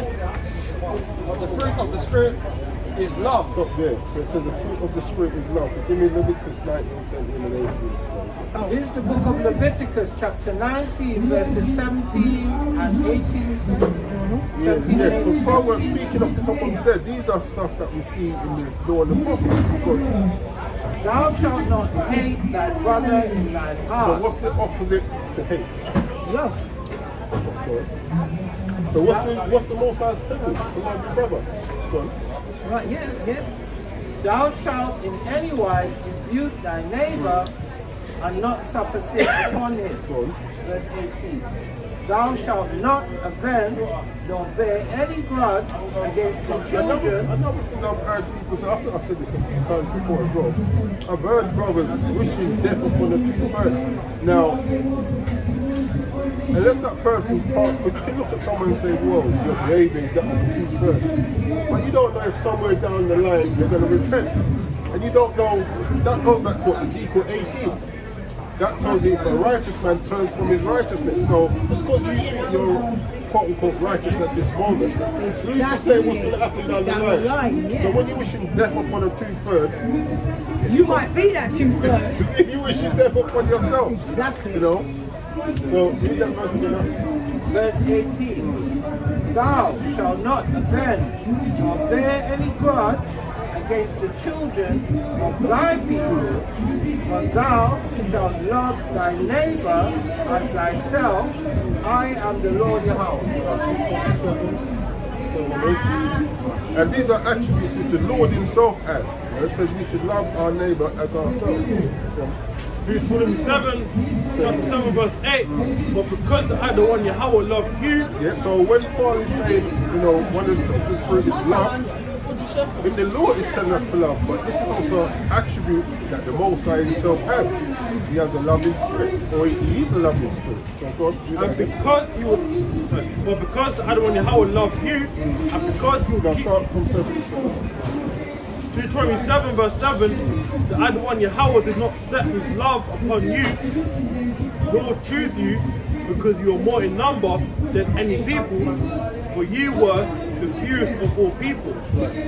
Verse 8, but because the other one Yahweh loved you, and because you would keep the oath which he has sworn unto your fathers, have the other one Yahweh brought you out with a mighty hand and redeemed you out of the house of bondmen. So really the point of that is that love is also an attribute which the Father has, and there's attributes to love. Look at that 1 Corinthians 1-7 and chapter 13. It is 1 Corinthians chapter 13 verse 1. Though I speak with the tongue of men, the tongues of I men. love this precept here as well, because you see where brothers are good speakers, good breakdown, but then you see that you ain't got no love in you, like you have a lot of hatred. No, but you know what it is with a lot of them as well? They've only got love for their people in their body. That's the problem. Yeah. And then when that person's no longer off the body, that love go. If you can actually call it love. If you can call it love in the first. But that's what I've noticed. Amongst your body, yeah, you got love for them. But you're going out on the street trying to say, oh, brother this, brother that. But you're quick to take a heathen who doesn't know he's Israelite as yet, and you want to say, yeah, we are brothers. But your brother from another camp who knows he's an Israelite, you're not treating him with the love you're supposed to. Remember sometimes when we finish camp, we were walking up the road and we pass the other camp, Yeah, I'm not going to say who, and we're like, shalom up, shalom. What? You can't say shalom to the old brother. And then they're trying to teach And then they love do and the rest of the unity. love. Ah, that's You know not what I'm funny. saying? Yeah. Crazy. 1 Corinthians chapter 13 verse 1. Though I speak with the tongues of men and of angels and have not charity, I am become a sounding brass or a tinkling cymbal. Read it again. No, keep going. Verse It 2. says, don't have not charity. Now, that I always said it was a Christian that told me that. That word charity, when you look up, agape goes into love. It says, though I have not love, I'm like a sounding cymbal. You're just making bare noise. Go on. Verse 2. And though I have the gift of prophecy and understand all mysteries and all knowledge, and though I have all faith, so that I could remove mountains, Yeah, go on. Finish that, yeah. and have not charity, I am nothing. Jump to 4. Because now it's going to give you the attributes around love. Go on. Verse 4. Charity suffereth long, And these are all parts of the fruit of the Spirit as well. When we go through this long suffering, suffereth long is long suffering. Go on. and is kind. Charity envieth not. Charity vaunteth not itself, nor is not puffed up. Right, well, Right. Verse 5? get down to 8. Verse No, 5. down to 7 and then down to 3. Yeah. Verse 5. Does not behave itself unseemly, seeketh not her own, is not easily provoked. And you notice that if you have hatred for your brother in your heart, these are things you're not actually exuding. You know, you think about yourself, leave myself alone. You know? Thinketh no evil. Verse 6. You get no evil. Hope the Most High kills you. Well, Remember, somebody used to say that to you. yeah. Well, 1 Corinthians chapter 13 verse 6. Rejoiceth not in iniquity, but rejoiceth in the truth, in the Lord. Verse 7. Beareth all things, believeth all things, hopeth all things, endureth all things. 13. Verse 13. And now abideth faith. And now abideth faith, hope, charity, these three. But the greatest of these is charity. The greatest of those is love. So read that verse again in our relation. Galatians chapter 5 verse 22. But the fruit of the Spirit is love. So the fruit of the Spirit is love. Last one, Romans 30. This is the book of Romans, chapter 13, verses 10 and 11. Verse 10. Love worketh no ill to his neighbor. Therefore, love is the fulfilling of the So law. those are part of the core principles of the fruits of the Spirit. When Yahweh Shai was asked the greatest commandment, love the Most High and love your neighbor as yourself. Can you just read that again? But watch what it says here. And some people skip over this part. Verse 10. Love worketh no ill to his neighbor. Yeah, that's the part. Remember that image to your neighbor, your brother. That's who the love worketh no ill towards. Yeah, we're looking at it right now. This is the book of Romans, chapter 13, verse 8. Owe no man anything but to love one another, for he that loveth another have fulfilled the law. Yeah, because these are all aspects that we're going to find in the laws. So you see when it says, owe no man but to love, means you owe your brother this. That's what it's saying. That's exactly what it's saying. You owe this to your brother. And you know why? To love him. A good thing as well why he said that. When we went back, to go back to Leviticus 19, which is the most I said. Because it tells, what does the Lord thy God require of thee? That, one of it is what?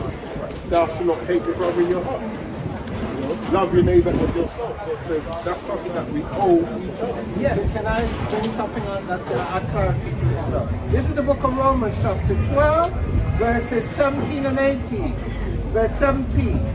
Recompense to no man evil for evil, provide things honest in the sight of all men. Verse 18. If it be possible, as much as lieth in you, live peaceably with all men. Because sometimes it might not be possible.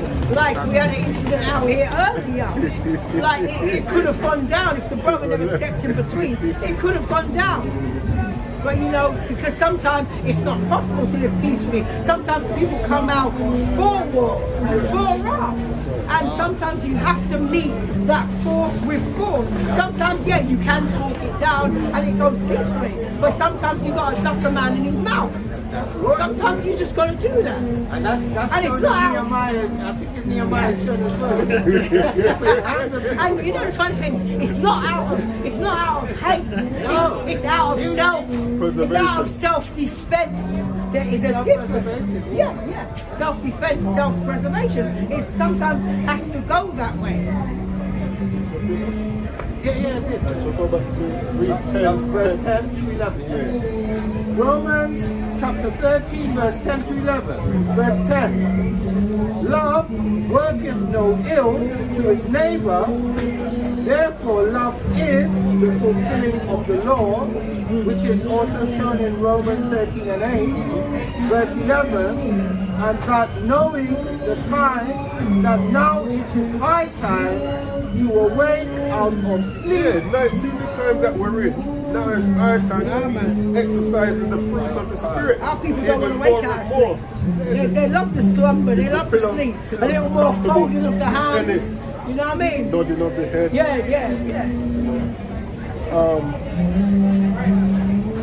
You go back to Galatians again. Galatians chapter 5 verse 22. But the fruit of the Spirit is love, joy. So it says love and joy. So give me Leviticus 23, 39 to 41.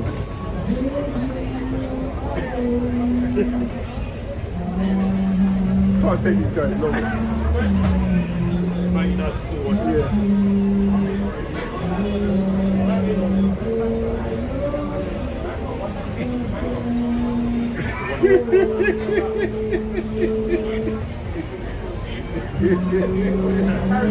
Book of Leviticus chapter 23, verse 39. So it says joy. Yeah. Also in the 15th day of the 7th month, when you have gathered in the fruit of the land, you shall keep a feast unto the Adonai Yahweh 7 days. On the first day shall be a Sabbath, and on the 8th day shall be a Sabbath. Verse 40. And you shall take, and ye shall take you on the first day the boughs of goodly trees, branches of palm trees, and the boughs of fig trees, and the willows of the brook. You shall rejoice because you have what? And you shall rejoice. So the Lord just tells us to rejoice like the feast days. Ladies and gentlemen, I've got a parent coming here, Mr. Yeah, no problem. And it says we shall rejoice. Some brothers actually have issues with brothers rejoicing on some of the feast days. Now let me look at that word rejoice. We'll see that we should rejoice.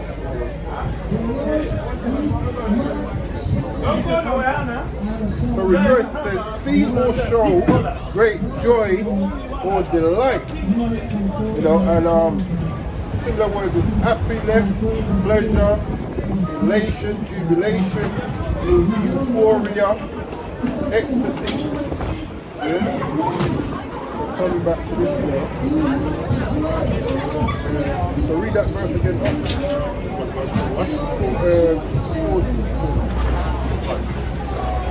Verse 40 of Leviticus chapter 23. And it shall take you on the first day the boughs of good trees, branches of palm trees, and the boughs of fig trees, and willows of the brook. And ye shall rejoice for the other one your power, the other one Yahweh, 7 days. Yeah, it says we should rejoice 7 days, 41. Verse 41. And ye shall keep a feast unto the other one Yahweh 7 days in the year. It shall be a statute forever in your generation. You shall celebrate it. You shall celebrate it in the 7th month. Yes, so that word celebrate says acknowledge a significant or happy day or event. It says with a social gathering or enjoyable activity. So that's something that the Lord wants us to do, to be joyous, to rejoice. You know, you get some people that are miserable, no matter what you do, you know, even you look at Passover. Obviously we know Yahushua died as an atonement for our sins. But when you look at what happened when we first came out of Egypt, that should be a joyous event.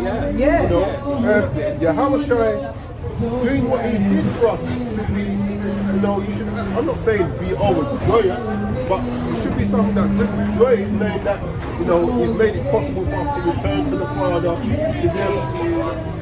And you know what we should rejoice for? Because he destroyed our enemies. That's right. That's right. Yeah, he destroyed our enemies. Sometimes we just want to be miserable over everything, you know what I'm saying?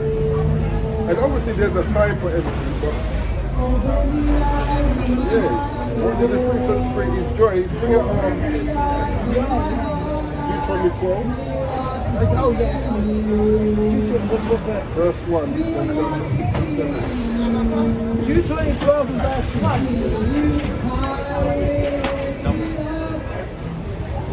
Deuteronomy chapter 12 verse 1. These are the statutes and judgments which you shall observe to do in the land which the Lord thy God, which the Lord God of thy fathers given thee. Now some will say, oh, well, this is what we're meant to do in the land, but the scripture also says, in the land of thy captivity, there you will rehearse the righteous acts. So jump to 6. I hadn't finished. So call it. Yeah. Which the Lord Yahweh, our power of our fathers, given thee to possess it all the days that ye live upon the earth. Verse 6. And thither ye shall bring your burnt offerings and your sacrifices and your tithes and heave offerings of your hand and your vows and your freewill offerings and the firstlings of your herd and of your flock. Verse 7.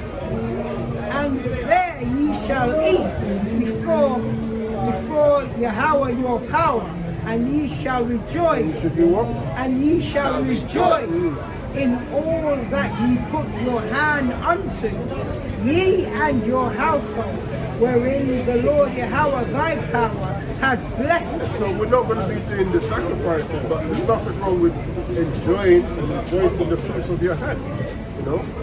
So that's remember, what did you read? No, joy, love, joy. Me. Malachi. Read that, sir. Book of Galatians chapter 5 verse 23. Meekness, temperance. Oh, no. Continue, you mean? Verse 22. Yeah. Book of Galatians chapter 5 verse 22. But the fruit of the Spirit is love, joy, peace. It says peace, so that's the next one. Number 6, 23 to 26. This is the book of Numbers chapter 6 verses 23 to 26, and it reads, verse 23, Speak unto Aaron and unto his sons, saying, On this wise he shall bless the children of Israel, saying unto them, the Lord Yahweh bless thee and keep thee. The Lord Yahweh make his face shine upon thee and be gracious unto thee. Verse 26. The Lord Yahweh lift up his countenance upon thee and give thee peace. And give you what? And give thee peace. So this is something that as a nation we're meant to have. Exactly. Now why don't we have no peace? This is Because we can't get it together. Verse 27. And they shall put my name upon the children of Israel, and I will bless them. It says, Lord, give us peace. Now, why don't we have peace? This is Deuteronomy 28.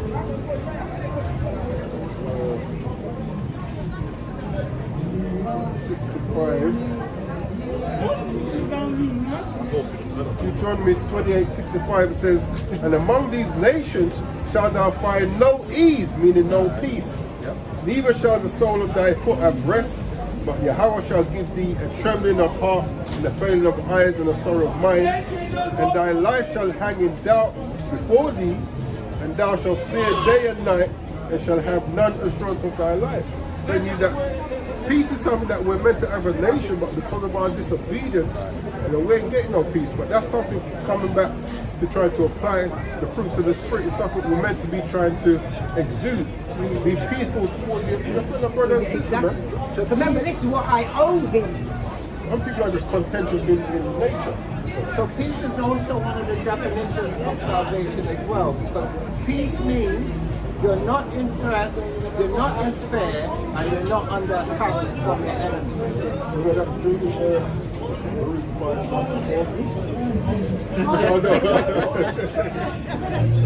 Jump with the gun. 1 to 4. Book of Baruch, chapter 5, verse 1. Put off, O Jerusalem, the garment of mourning and affliction. Put on the comeliness of the glory that cometh from Yahweh forever. Verse 2. Cast about thee a double garment of the righteousness which cometh from Yahweh, and set a diadem on thine head of the glory of the everlasting. For Yahweh will show thy brightness unto every country under heaven. Verse 4, for thy name shall be called of Yahweh forever, the peace of righteousness. We should be called the peace of righteousness. So this is something that we should be as a people trying to exude as part of the fruits of the Spirit. And what we call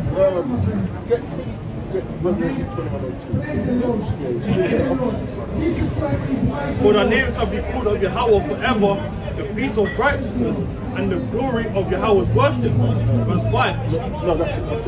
Revelation 21 and 2. yeah. This is Revelation chapter 21 verse 2. And I, John, saw the holy city, New Jerusalem, coming down from God out of heaven, prepared as a bride adorned for her husband. Verse 3. No, that was it. Read that again. Right. Verse 2 of Revelation chapter 21. And I, John, saw the holy city, New Jerusalem, coming down from God. He says the holy city, New Jerusalem. Now, what does Jerusalem mean? Jerusalem. So that's something as a people. And funny enough, or say funny, when you read about us being in the kingdom, there'll be no more what? No more war. So then you have We wouldn't even need weapons. We turn them to plowshares. So we're going to be that city of peace.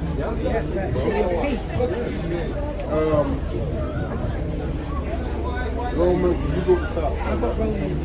Romans 12, 18 and 19. Romans chapter 12 verse 18. And it reads,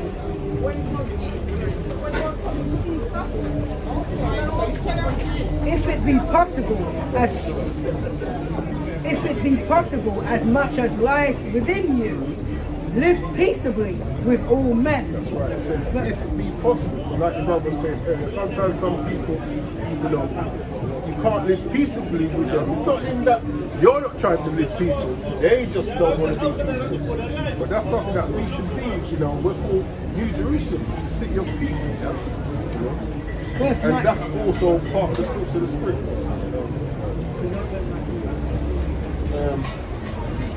Yeah, 19, yeah. Verse 19. Dearly beloved, avenge not yourselves, but rather give place unto wrath. For it is written, vengeance is mine, I will repay, saith the Lord Yahweh. Yeah, so the Lord will repay me. I want you to go back to Galatians. You got some? No.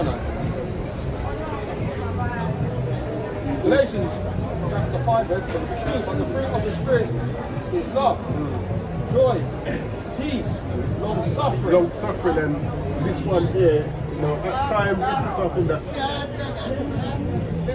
I'd say at times I am long suffering, but at times I need to be but then there's times where I need to show a bit more discernment when I'm long suffering. You know what I'm saying? So Exodus 34, 5 and 6. Book of Exodus, chapter 34, verse 5 to 6, verse 5. And the Adonai Yahweh descended in the cloud and stood with him there and proclaimed the name of the Adonai Yahweh. And verse 6, and the Adonai Yahweh passed by, and the Adonai Yahweh passed by before him and proclaimed there, the Adonai, the Lord thy God, Yahweh power, merciful and gracious, long suffering, long-suffering, and abundant goodness and truth. And part of us claiming or proclaiming the name of the Lord would mean that we should be exercising the same attributes that He shows. Because all of these attributes that we're showing, the Lord is loving, joyful, peaceful, long-suffering. These are all attributes of the Spirit which we have to try to be applying ourselves.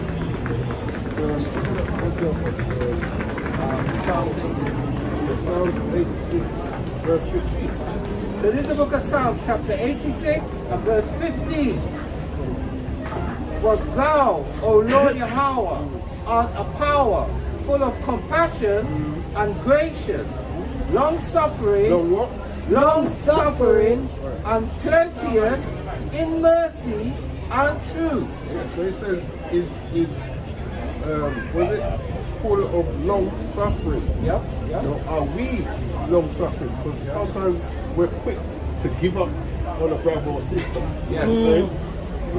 So the beauty of And grace. you know, I can say I've let myself down in time for not being long suffering. You know? The beauty of grace, because it says also gracious and compassion and gracious. Grace is like a gift. It's given to somebody that's not deserving of it. So in other words, if somebody's deserving of rebuke and that brother's not worth it, no.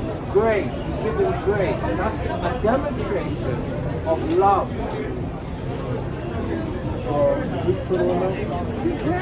Bring it out. That's right.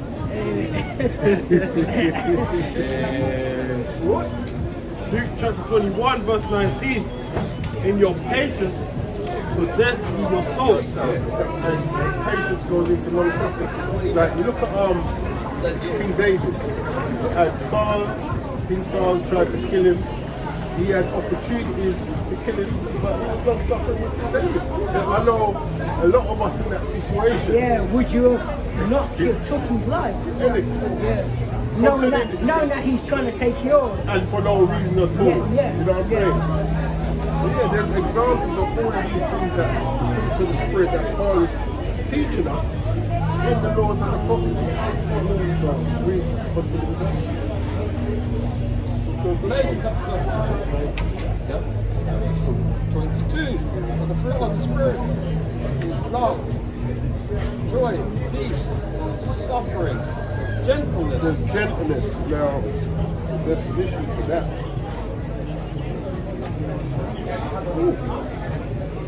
It says that gentleness, the quality of being kind, tender, or mild-mannered.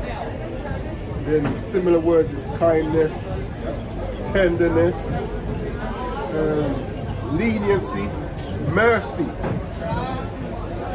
Yeah, we're definitely lacking a lot of that. forgiveness, That too.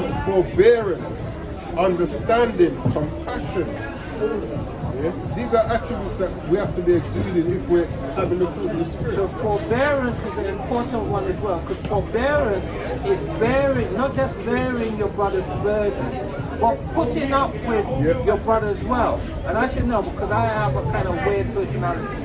So people have to bear my faults. Yeah. In order to be around me, you have to bear my faults. Yeah. And vice versa. Right? So it's an important attribute, forbearance. Yeah, so it goes into being kind, forgiveness, compassion, and mercy. See, they have to forbear my jokes, man. Yeah, I know. And that makes us long suffering. That's a big comment. This is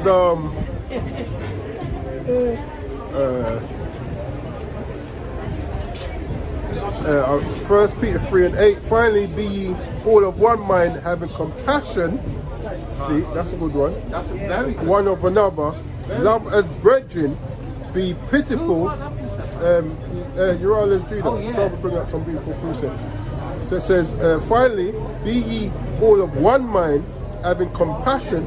So having compassion, not be wishing death upon your brother. But here's the thing as well. That one mind is having faith in Yahushua and keeping the commandments. Faith and works. Because everybody's not going to be on call on every little detail. No. And brothers are calling brothers out for these little minute forces that is not salvation based. That's where, you know. Differences. Oh, yeah, you know what? Yeah, differences. Yeah. And that's not the scripture showing you there of the one mind, faith in Yahushua and keeping the commandments. That's how you're according one mind. It says, 1 Peter 3:8, finally, be ye all of one mind, having compassion one of another. Yeah, fruit of the Spirit. Salakia. And love as brethren, fruit of the Spirit. Be pitiful, be courteous. Says, not rendering evil for evil. That's not, thou shalt not hate your brother in your heart. my brother went out as well. Oh, did he? Okay, Slacker. Says, or railing for railing, be contrariwise, blessing, knowing that ye are thereunto called, that ye should inherit a blessing. Well, read the beginning of the precept so I could It says, with the one I got. not rendering evil for evil. No, what is it? What? Oh, 1 Peter 3:9. Oh, okay. Yeah, 1 That's Peter 3:9. matching, what is it, Romans 12. This is Matthew 6:14. For if ye forgive men their trespasses, I think I got this as well, your heavenly Father will also forgive you. That's right. But if ye forgive not men their trespass, neither will your Father forgive your trespasses. I wish I brought a parable about that as well. Yeah. And it's kind of funny because we're all seeking forgiveness, but then But we're not willing to forgive. So what was the last? Was it gentleness? Gentleness, Yeah. All right, read Leviticus 19, 9 and 10. You want that? I have it. Yeah, no, read This is the book of Leviticus, chapter 19, verse 10. Verse 10, you said? 9 to 10. 19, 9 to 10. Yeah. Right. Verse 9. And when you reap the harvest of your land, Remember, one of the definitions for gentleness was compassion and mercy. Yes. So go on.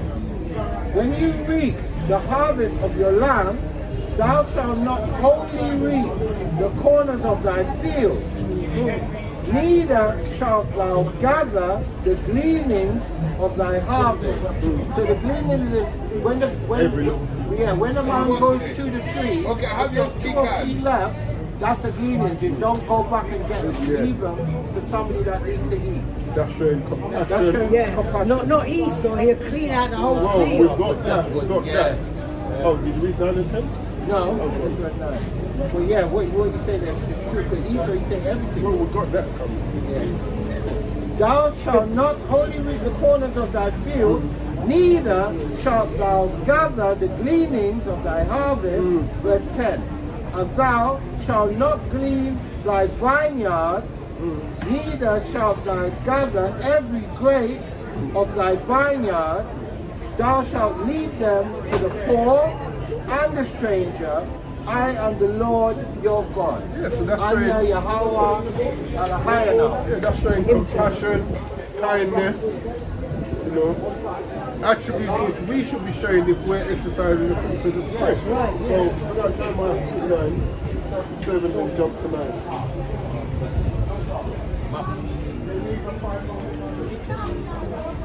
Book of Jeremiah, chapter 49, verse 7. Concerning Edom, thus saith the other one, Yahweh of hosts, is wisdom no more in Teman. Verse 9. If grape gatherers come to thee, would they not leave some green grapes? Not Esau. He take everything, you know what I'm saying? No And you know what he'll do? He didn't even take the vine, so you can't grow them. You're right. I'm telling you. And this is why he's doing his GMO. That's what I was just about to say. So that's why he created the genetically modified seeds, that when you plant them, you don't get seeds in return. To grow your own. So you can't grow your own. No. There's no compassion, there's no gentleness, So you no have mercy. to rely on him to eat only. If thieves by night, they will destroy it till they have enough. Yeah, so now read that verse again now. If grape gatherers come to thee, would they not leave some bleeding grapes? If thieves by night, they will destroy till they have enough. Yeah, so gleaning all your grapes, that's showing a lack of compassion, a lot of gentleness, a lack of gentleness. You know, all of these things which are fruits of the Spirit for our fellow brothers and sisters. Because Esau could never have enough. And you know what sometimes annoys me? I remember one time, where was I? I can't remember where I was. But after this, you got some like, when you look through the West End, if you ever go through the West End, there's a lot of people sleeping rough. Oh yeah. And homeless. Now you've got some of them shops, when they're closing, the sandwiches, Yeah, they just bin throw them. Hey, you know, I've got Rather than a hand them out. One of my companies back in the day, she used to work, I think it was Wimpy. And they couldn't give away the burgers and stuff. They had to dash them away. That is so sad. You got people there hungry, and you bag them in a black bag and you put it out. Hey, you know what? I think I saw one thing where this was a while back. I was reading where someone did that. Like they bagged up the stuff, put it, and someone was coming and taking them. Like, obviously, they was climbing into the tank. Yeah, I know. And they done them for theft. Yeah. Well, you're dashing away. I know, and you still do it. Yeah. Wicked See, as if hell, Esau man. can't make any money out of Nor it, should you. you shouldn't even eat it for free. Yeah. Yeah. This is Colossians 3 and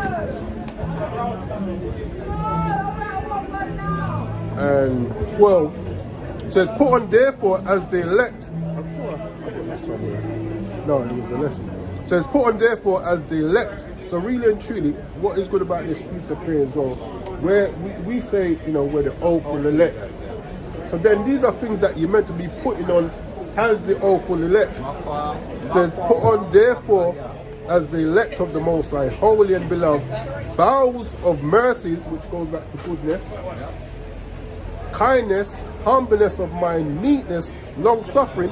Paul is telling you to put on the fruits of the Spirit. And they identify markers as well. So they identify Identifying if whether- somebody is in the Spirit. That's right. Because we always say, oh, I'm in the Spirit, but then are you exuding the attributes that comes with being in the Spirit? Demonstrate if you're in That's right. Verse 13, it says, forbearing one another, long suffering.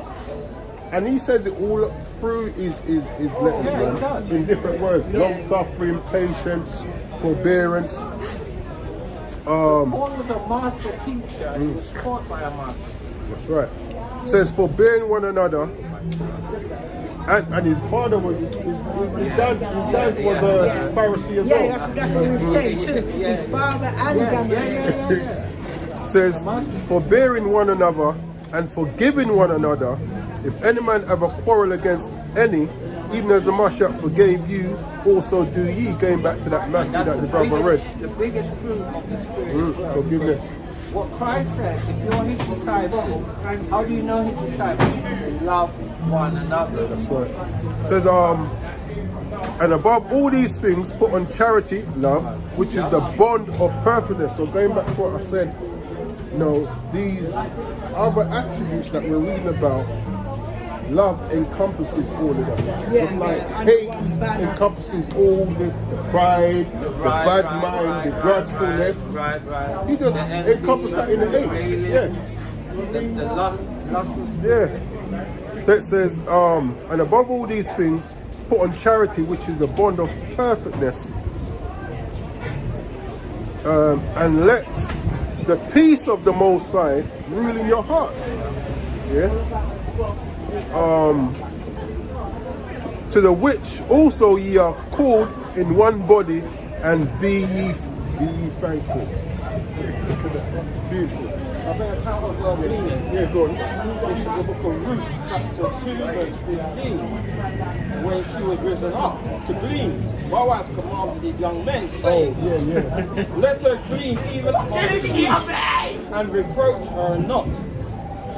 Yeah, so she was allowed to take some of the bits that was left behind. Isn't it? Yeah. I think he even instructed them to leave a bit extra for her. Leave a double gleanings, you know? This is passing too. Leave a double gleaning. Go back to that was goodness, isn't it? No, that was What was that last one? gentleness.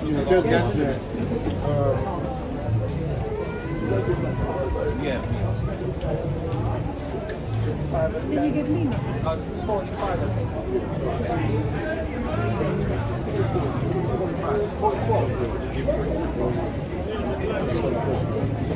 Yeah, so go back to that. But the fruit of the Spirit is love, joy, peace, suffering, gentleness. Gentleness, God. Goodness. So give me Matthew 5:44. This is the book of Matthew chapter 5 verse 44, and it reads, but I say unto you, love your enemies. Now this one can be a bit harder. Good. Bless them that curse you. Do good to them. What? Do good to them that hate you. And pray for them which despitefully use you and persecute you. Yeah, so going back to the precept that the brother brought out in Matthew, where it says, forgive those. I got it there. Actually. I think it's Matthew 6. Yeah. Read 12 and then 14 and 15. Yeah. It says, read that verse again. This is the book of Matthew chapter 5 verse 44. But I say unto you, love your enemies. Bless them. And speak about those of your own people, because Christians often bring this out to talk about everybody. David said, I hate them with a perfect hatred. So this, you have to marry this with Numbers 18, was it, or 19? When it goes into love your neighbor and love your brother. That's Leviticus. Yes, so like Leviticus 19, 17 and 18. Yes, so you marry it with that, because that's what she referenced. But I say unto you, love your enemies, bless them that curse you. You know, Yahushua was only teaching his people anyway. I know. So, but I mean in reference to Christians. No, but the point, what I'm saying, when you say love your enemies, he's only teaching his people, so he was the enemy. Exactly. And that's actually something which we kind of lack, because you look at the youth them today, you know, they're quick to look down on one another over foolishness. You know, we ain't that goodness there is flipping a hard one. It's a very hard one. You know, it brings up resentment. After him do this, son, what? But then we have to think in the same manner. The Lord can say, so look how you lot done me dirty, man. I did all of this for you. You're going to profane my name amongst the heathen. Try and make me look stupid. And you know what? It's not even the first time. Because when he let us Over and over and over. When he let us out of Egypt, as soon as Moses went up the mount, Yeah, and he didn't wait not that even a long. good freaking day, They say they don't know what become of worshipping idols and having orgy and all kind of You know weird what? You things. don't want to give me joke. Paul say, you don't rap because you don't Moses, your people. that Your man's them. I thought we was a remarkable your man. You know, say your people, you know, just disown us one time, your people. He was gonna take us out and make a new. Hey, new and you know what? Yeah. And this is how you know where the people are, because we have that said attitude I amongst know, us. I know. When a child's being disobedient, like the mum would say to the father, you see your son? You got our son to do it. but when he's doing good, So my child. You see your son? Yeah, good. 14, then 14 and 15. Yeah. Matthew chapter 6 and verse 12, and it reads, and forgive us our debts as we forgive our debtors. You know, so actually, read your verse and you read your verse in it. 44 again? Yeah. In Matthew 5, verse 44. But I say unto you, love your enemies, bless them that curse you, do good to them that hate you, That's part of the fruit of the Spirit. Doing good to those that hate you, good. and pray for them which despitefully use you. So the Pray to reason put why them to death. no, the reason why I'm tapping my app because he prays for them, he prays not for so the them is Israel. I praise for them which despitefully use you and persecute you. And you're praying for That's them, actually like, for them you know, to change. You know what I'm saying? You're praying for them to change, not for the Most High to put them to death. And you're praying for the Most High to show mercy upon them.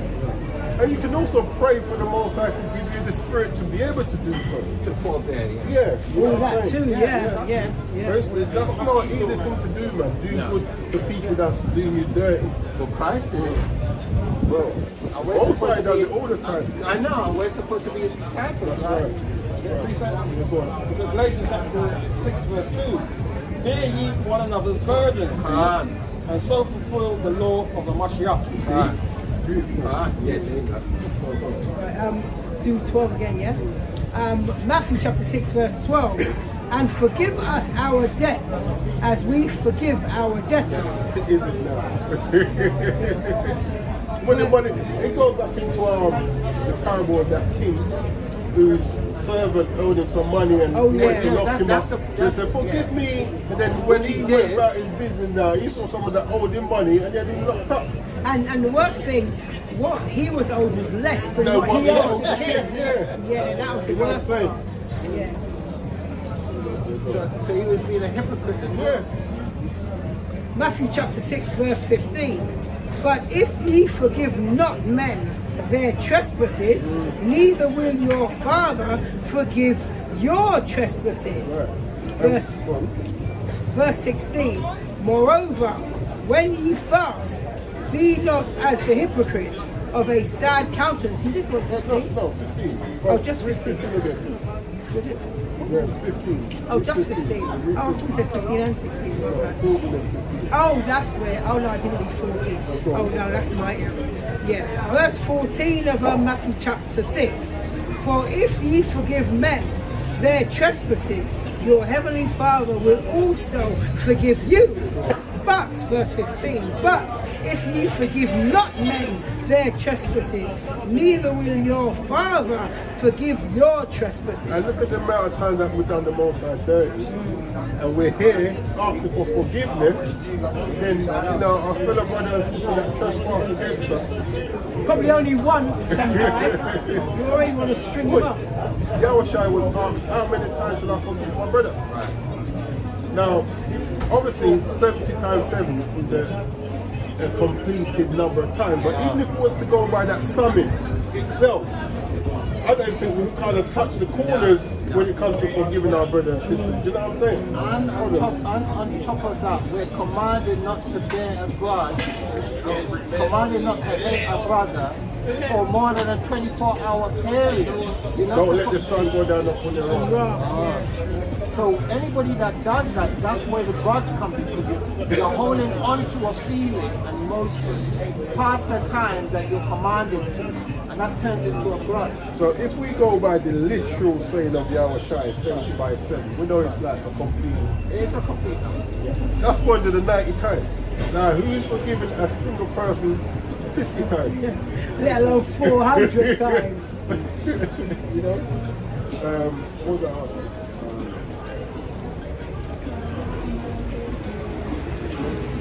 Yeah, first one, Oh, yeah. 4 and 20.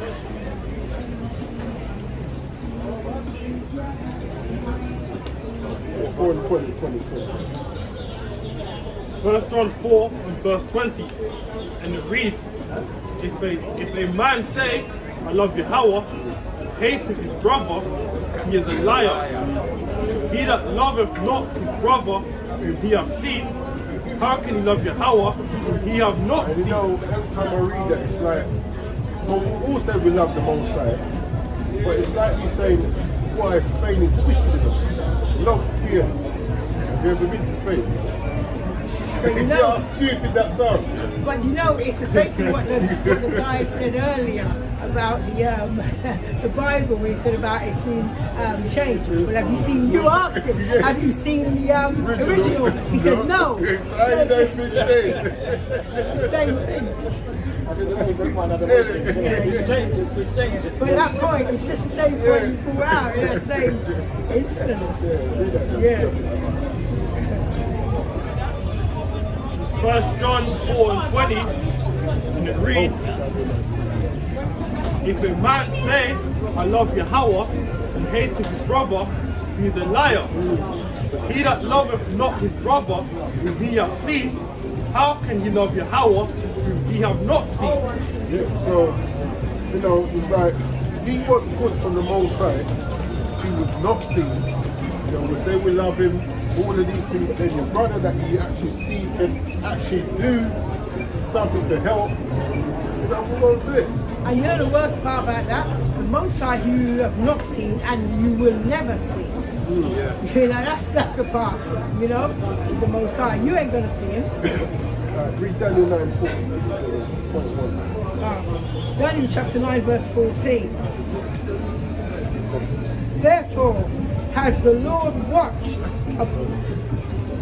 Therefore has the Lord watched upon the evil and brought it upon us. For the Lord our power is righteous in all his works which he doeth, for we obey not his voice. Yeah, so the point of what it is where it says the Most High is righteous in all that he does. So if he, what it says, what is it, Leviticus 20 and 26? Or 26? Yeah, 20 and 26. That's what you want. Yeah, it's 20 and 26. I'll go 20, 26 and then we'll see.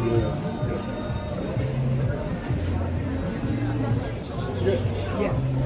Leviticus chapter 20 verse So 20. remember it says the Lord is righteous in all that he does. God. Leviticus chapter 20 and verse 26. And ye shall be holy unto me, for the Lord am holy, and have severed you from other people. Yeah, so that means being good to those who done us wrong, just like how the Lord does good to us, even though we've done him wrong. That ye should be mine. Go back to Galatians.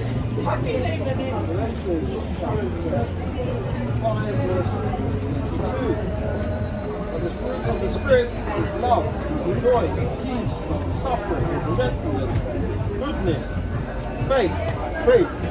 So 27, 9, 11. This is the book of Deuteronomy, chapter 7, verses 9 to 11, he said. 9 to 11, verse 9. Know therefore that the Lord Yahweh, like God's power, he is power, the faithful power. What kind of power? The faithful power Attributes of the Most High, man. Faithful. which keepeth covenant and mercy with them that love him and keep his commandments to 1,000 And it's a generations. lack of faith on our part why we're in the condition that we're in. You know? Go on. Verse 10. And repay them that hate him to their face. Yeah, no flipping what's Not the behind word? your back. Yeah, behind your back. behind your You know back. what I'm saying? Sweet shade.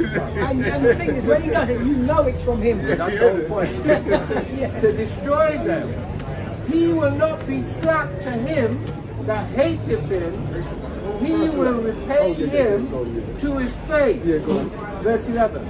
Thou shalt therefore keep the commandment And part of that is faith. Being faithful. and the statutes and the judgments which I command thee this day to do them. 26, 23, 22 and 23. First Samuel 26, 22 and 23.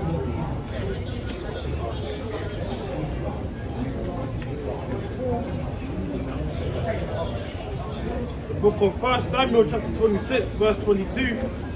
And David answered and said, Behold, the king spake, and let one of the young men come over and fetch it. Verse 23. And when Yahweh rendered to every man his righteousness and his faithfulness. You hear that? It says Yahweh will render unto every man his righteousness and his faithfulness. Yeah? Just like how if you're showing lack of faith, that will be rendered unto you too. These are all part of the spirits which we have which we have to be showing.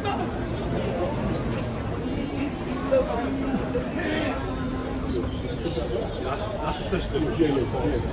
So just read that last verse again, 23. And when Yahweh render to every man his righteousness and his faithfulness. That's the meaning. Yeah, so it says it will render to every man his righteousness and his faithfulness. So read the Galatians 5 again. What, 23? Yeah. With the Galatians chapter 5, verse 23. Meekness. It says meekness. So definition for meekness. It says meekness, the fact or condition of being meek, submissive, and look at the definitions of these as well. It says patience, long suffering. A lot of these are overlapping. Forbearance, gentleness, mildness, softness. And you know, funny that should be in there because sometimes when you're trying to show some of these attributes, other brothers, they've got this. I see it as a fake toughness. Like you come into this. You know what that was what was in my mind. And like you can't, like if you're trying to show these, oh man, soft, man, simple. Yeah. You know, but you're showing some fake toughness that's not even in your spirit anyway to be that kind of. And not even, it doesn't even need to be there. Yeah. You know? You know, some fake indignation. No. It's annoying. Yeah. So Matthew 5 and 5. This is the book of Matthew chapter 5 and verse 5. And it reads, Yes, you go. Blessed are the meek, for they shall inherit the earth. Yeah, so that word meek encompasses quite a few of the definitions, encompasses quite a few of the fruits of spirit. And another one. Go on. And this is Matthew chapter 5 and verse 9. Blessed are the peacemakers, for they shall be called the children of God. Continue. Galatians chapter 5, verse 23. Meekness. Temperance. There's temperance now. Let's see where that is. Temperance. The root of that would be temper. So temper is like a way to grade a person's emotion or a person's vibe. So your temper. So temperance is when you're in the middle. You're mid-temper. You're not too hot, you're not too cold. So temperance says the quality of moderation or self-restraint. And that actually, when we're going to read the rest of that Galatians, when it speaks about the spirit lusting against the flesh, Warring against the yeah, that's like showing restraint. So, bring out Isaiah 58, 31, 14. Isaiah chapter 58, verse 13, and it reads, If thou turn away thy foot from the Sabbath, from doing thy pleasures on my holy day, and call the Sabbath a delight, the holy of Yahweh, Self-restraint, that's what we're trying to show. honorable, and shall honor him, not doing thine own ways, not doing thine own ways, nor finding thine own pleasure, nor speaking thine own words. Yeah, so resisting your own will.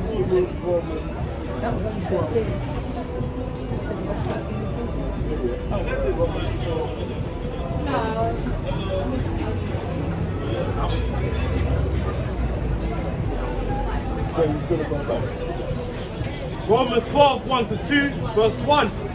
I beseech you therefore, brethren, by the mercies of Yahweh, that you present your bodies a living sacrifice. That's temperance, resisting, what is it called? The quality of moderation or self-restraint. So presenting your body as a living sacrifice, you what? Resisting your lustful or your fleshly desires.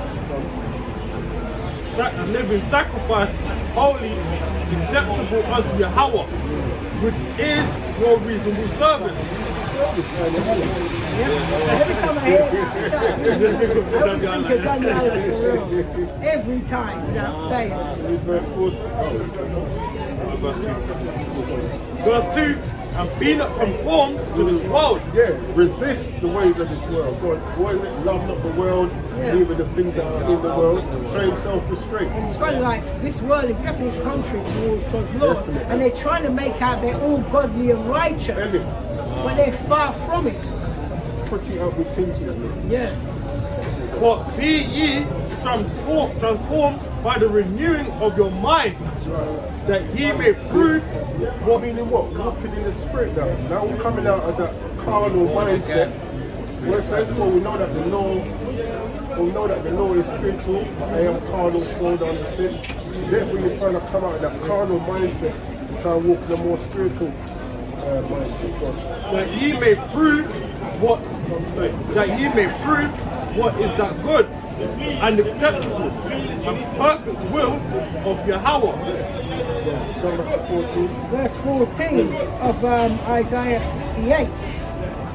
Then shalt thou delight thyself in the Lord Yahweh, and I will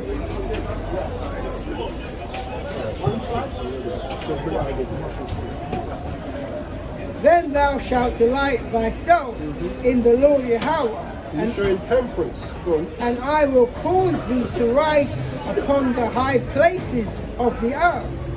That's that rulership. And feed thee with the heritage of Jacob thy father. For the mouth of the Lord Yahweh has spoken it. So when we're showing temperance, we're resisting those fleshly desires. So continue 23. Galatians 5:23.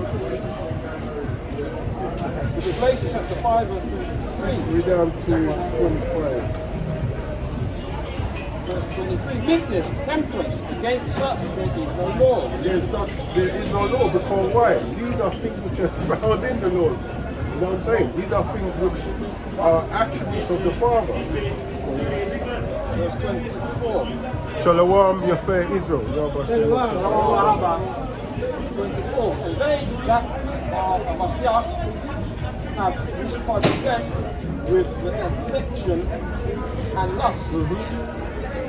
If we live in the Spirit, let us also walk in the Spirit. That's right. So if we, let us be that good tree bearing good fruit. Let's show them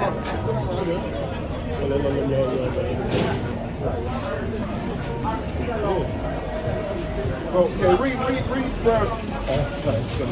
verse 25 again. Galatians chapter 5 verse 25. If we live in the Spirit, Yeah, if we live in the Spirit, what we're going to be doing? We're going to be exercising the fruit of the Spirit. Now, obviously, some areas we might need more work on, but let's work on them, man. Yeah? Otherwise, the kind of fruits that we're bearing is going to show through, man. And we don't want to be Second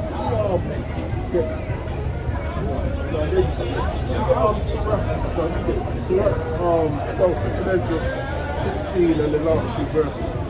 If we're not living in the spirit and we're bearing them bad fruits, this is what's going to happen. Second Ezra chapter 16. And where are we?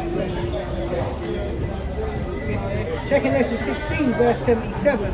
And it reads, woe be unto them that are bound with their sin. Yeah, because you totally disregarded the fruits of the spirit. So the fruits that you're producing now, you just bear bad fruits.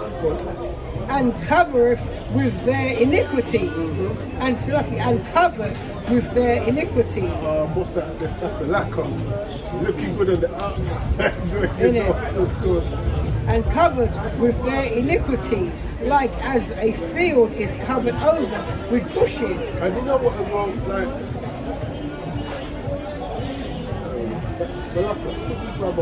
Revelation 21. There's a lot of us think that it's just a mark of the beast that's going to get you in the lake of fire.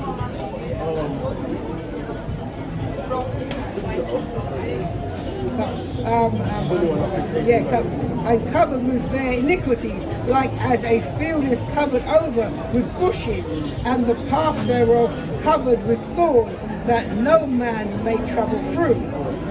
It is left undressed, and is cast into the fire to be consumed therewith. Revelation 21, and read verse 8. Yes.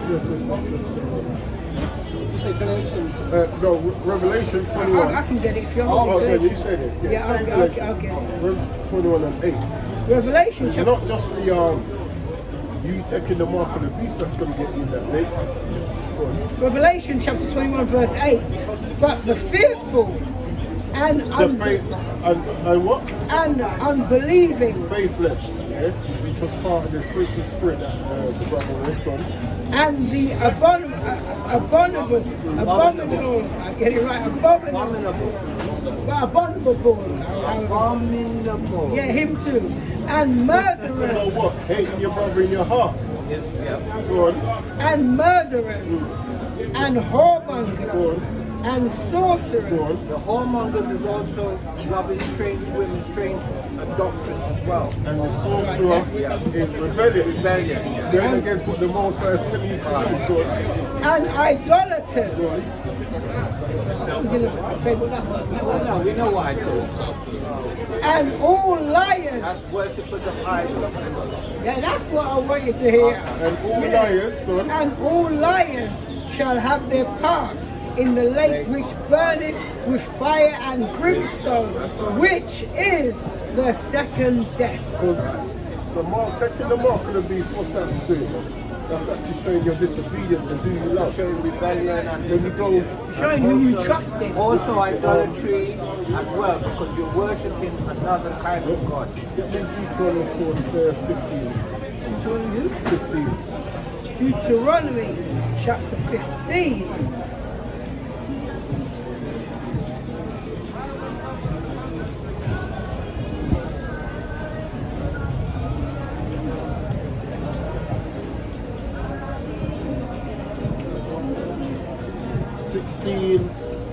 And 17. Deuteronomy chapter 15. Deuteronomy chapter 15 verse 16. Yeah, but when you take the mark, this is what you're doing. And it shall be, if he say unto thee, I will not go away from thee, because he loveth thee, and thine house, because he is well with thee. So you're showing the Most High who you love and who you're well with. God. Verse 17. Then thou shalt take an oar. Take a what? An oar. That's a boring instrument. Yeah. And thrust it through his ear. Yeah, you're taking that mark. Unto the door. And he shall be thy servant forever. I will love them. And also unto thy maidservant thou shalt do likewise. Yeah, so you know, it's not just the mark, taking a mark that's going to bring you into the fire.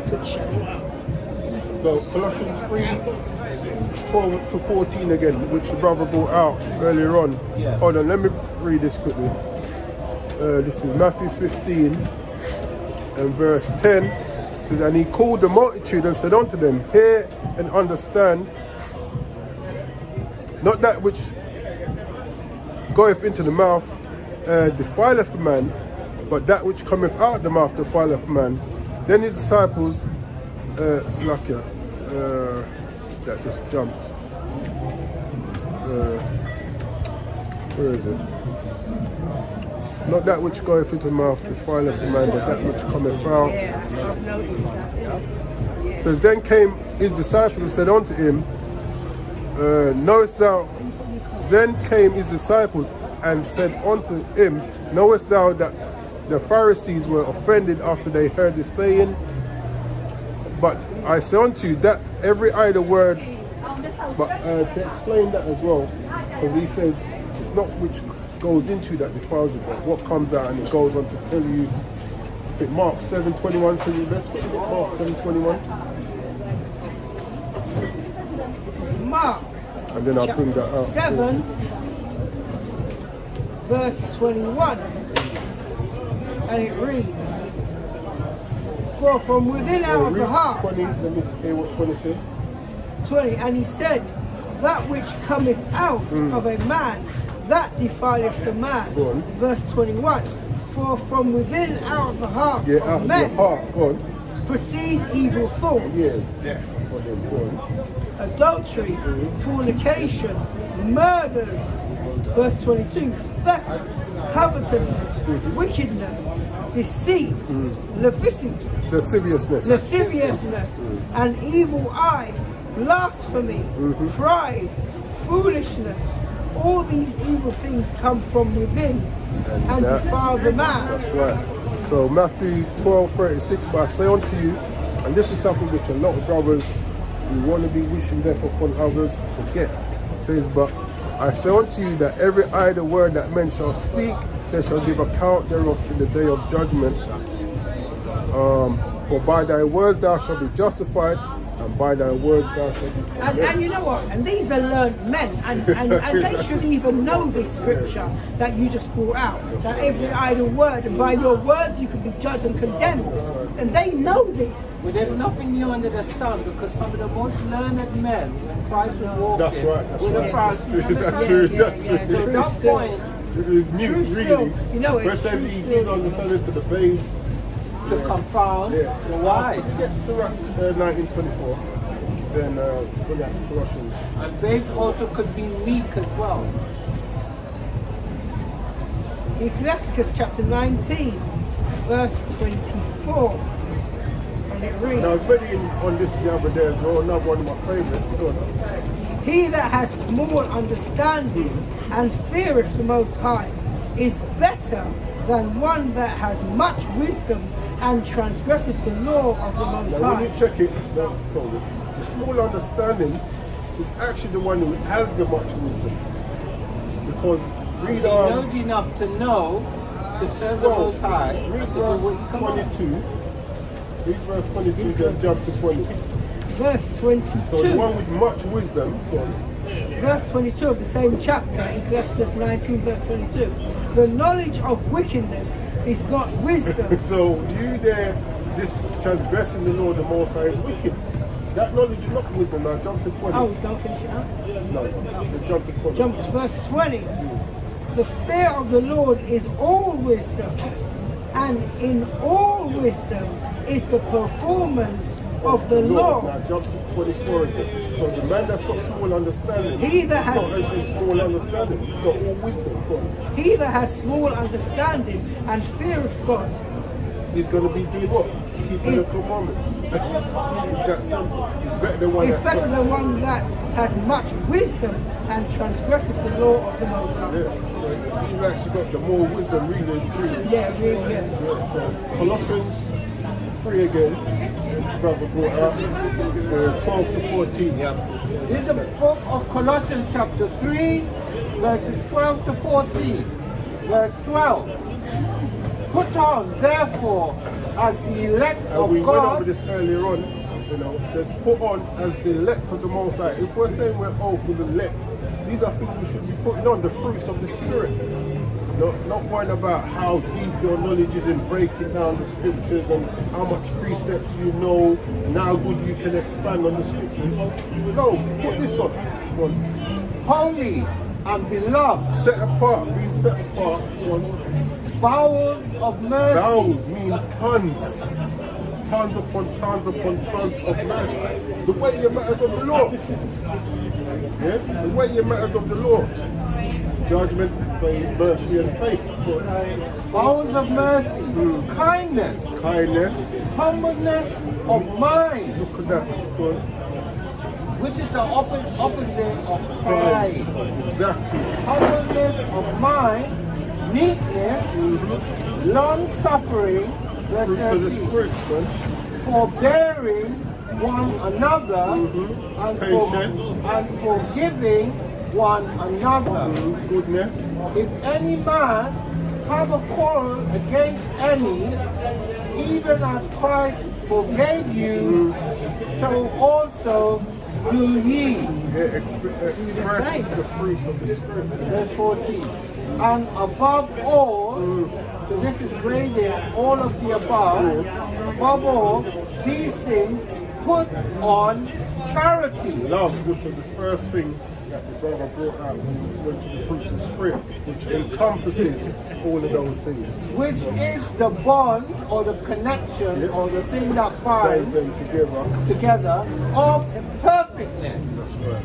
So when Yahweh said, be therefore perfect, Oh, beautiful. this is what he's Exercise the talking fruit of about. the spirits. Yeah. Read that last verse again. Verse 14.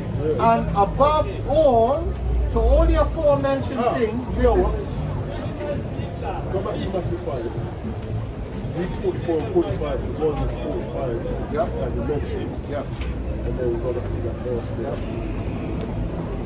Matthew 5, verse 44. And it reads, But I say unto you, love your enemies, bless them that curse you, do good to them that hate you, Walk in the spirit. and pray for them that despitefully use you That's right. and persecute you. Verse 45, that ye may be the children of your Father which is in heaven. That's 45. Yeah, jump to 48. Okay. Verse 40, Read down. Read down. Let me see what it says. that ye may be the children of your Father which is in heaven, for he maketh his sun to rise on the evil and on the good, and sendeth rain on the just and on the unjust. Carry on, just go and carry on. Yeah. Verse 46, for if ye love them which love you, what reward have ye? Do not even the publicans the same? If you just love those that's in your camp or your immediate Exactly. circle, What reward have you? don't the Muslims do the same? Because Verse 47, and if ye salute your brethren only, what do ye more than others? Do not even the publicans so?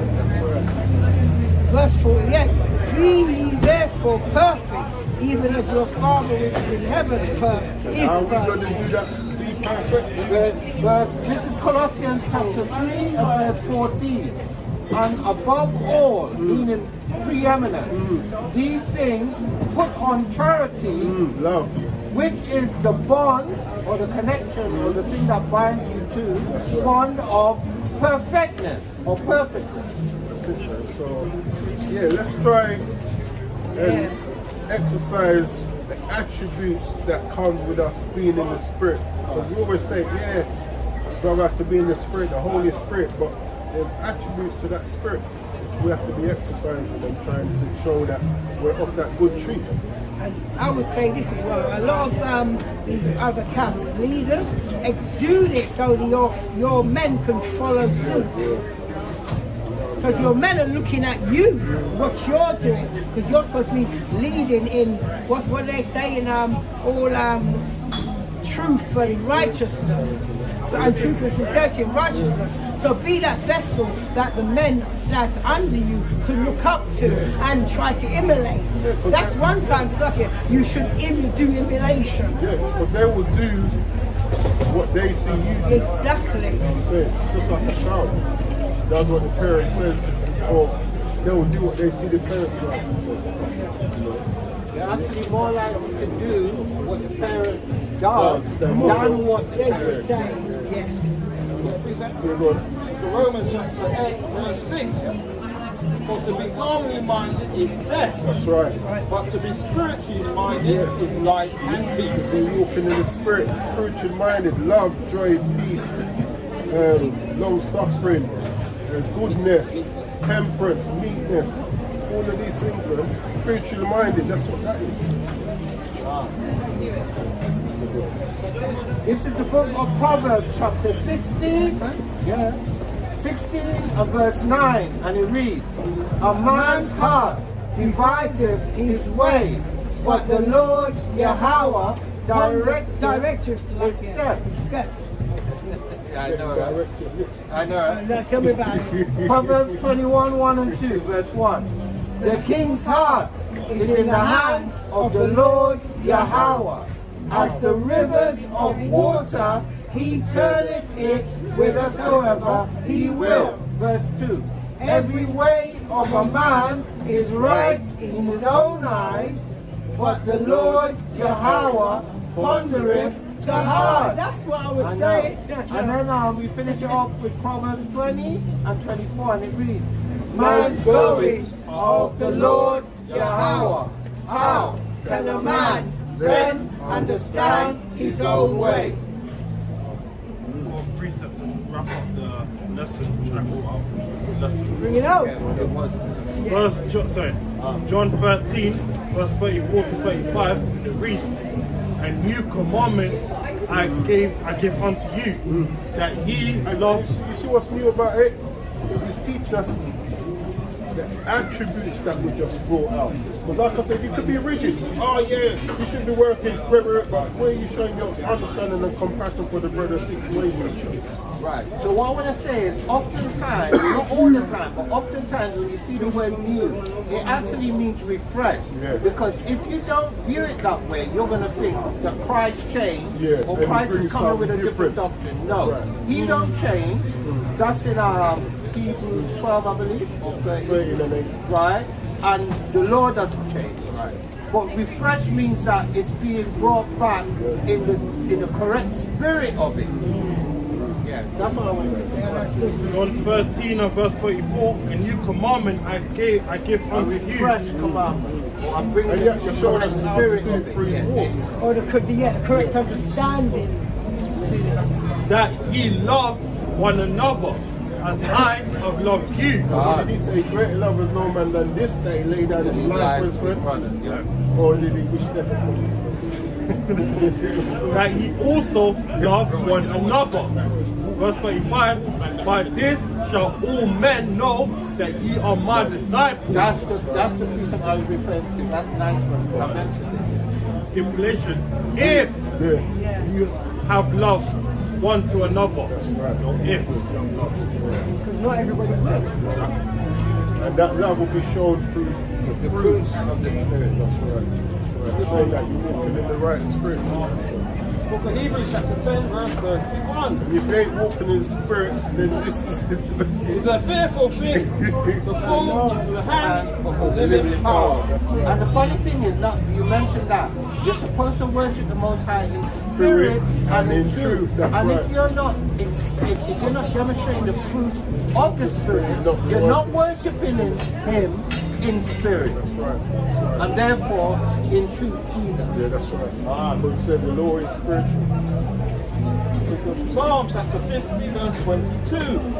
Now consider this. If you want to forget walking in the spirit, Now consider this. Ye that forget Yahweh, he shall tear you in pieces, and there be none to deliver. He's even getting I know. Before it used to be like this, like a soldier to the side. Now man's loosen up. What they done, they untying them nuts.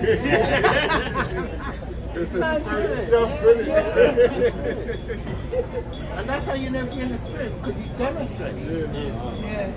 Proverbs straight in, Proverbs 4 and 7. Wisdom is a principal thing. Therefore, get wisdom, and with all thy getting, get understanding. And then we're going to go straight to Psalms 111 verse 10, and it reads, "The fear of Yahweh is the beginning of wisdom. A good understanding have all they that do His commandments. His praise endureth." I will love you. Anyway, I'll say nothing. And then from now we're going to go to Ecclesiastes chapter 12 and verse 13, which if you don't know by now, it's the conclusion of the whole matter. When all is said and done, this is the conclusion. Whether you know great mysteries and this and that, if you know this, you have a chance.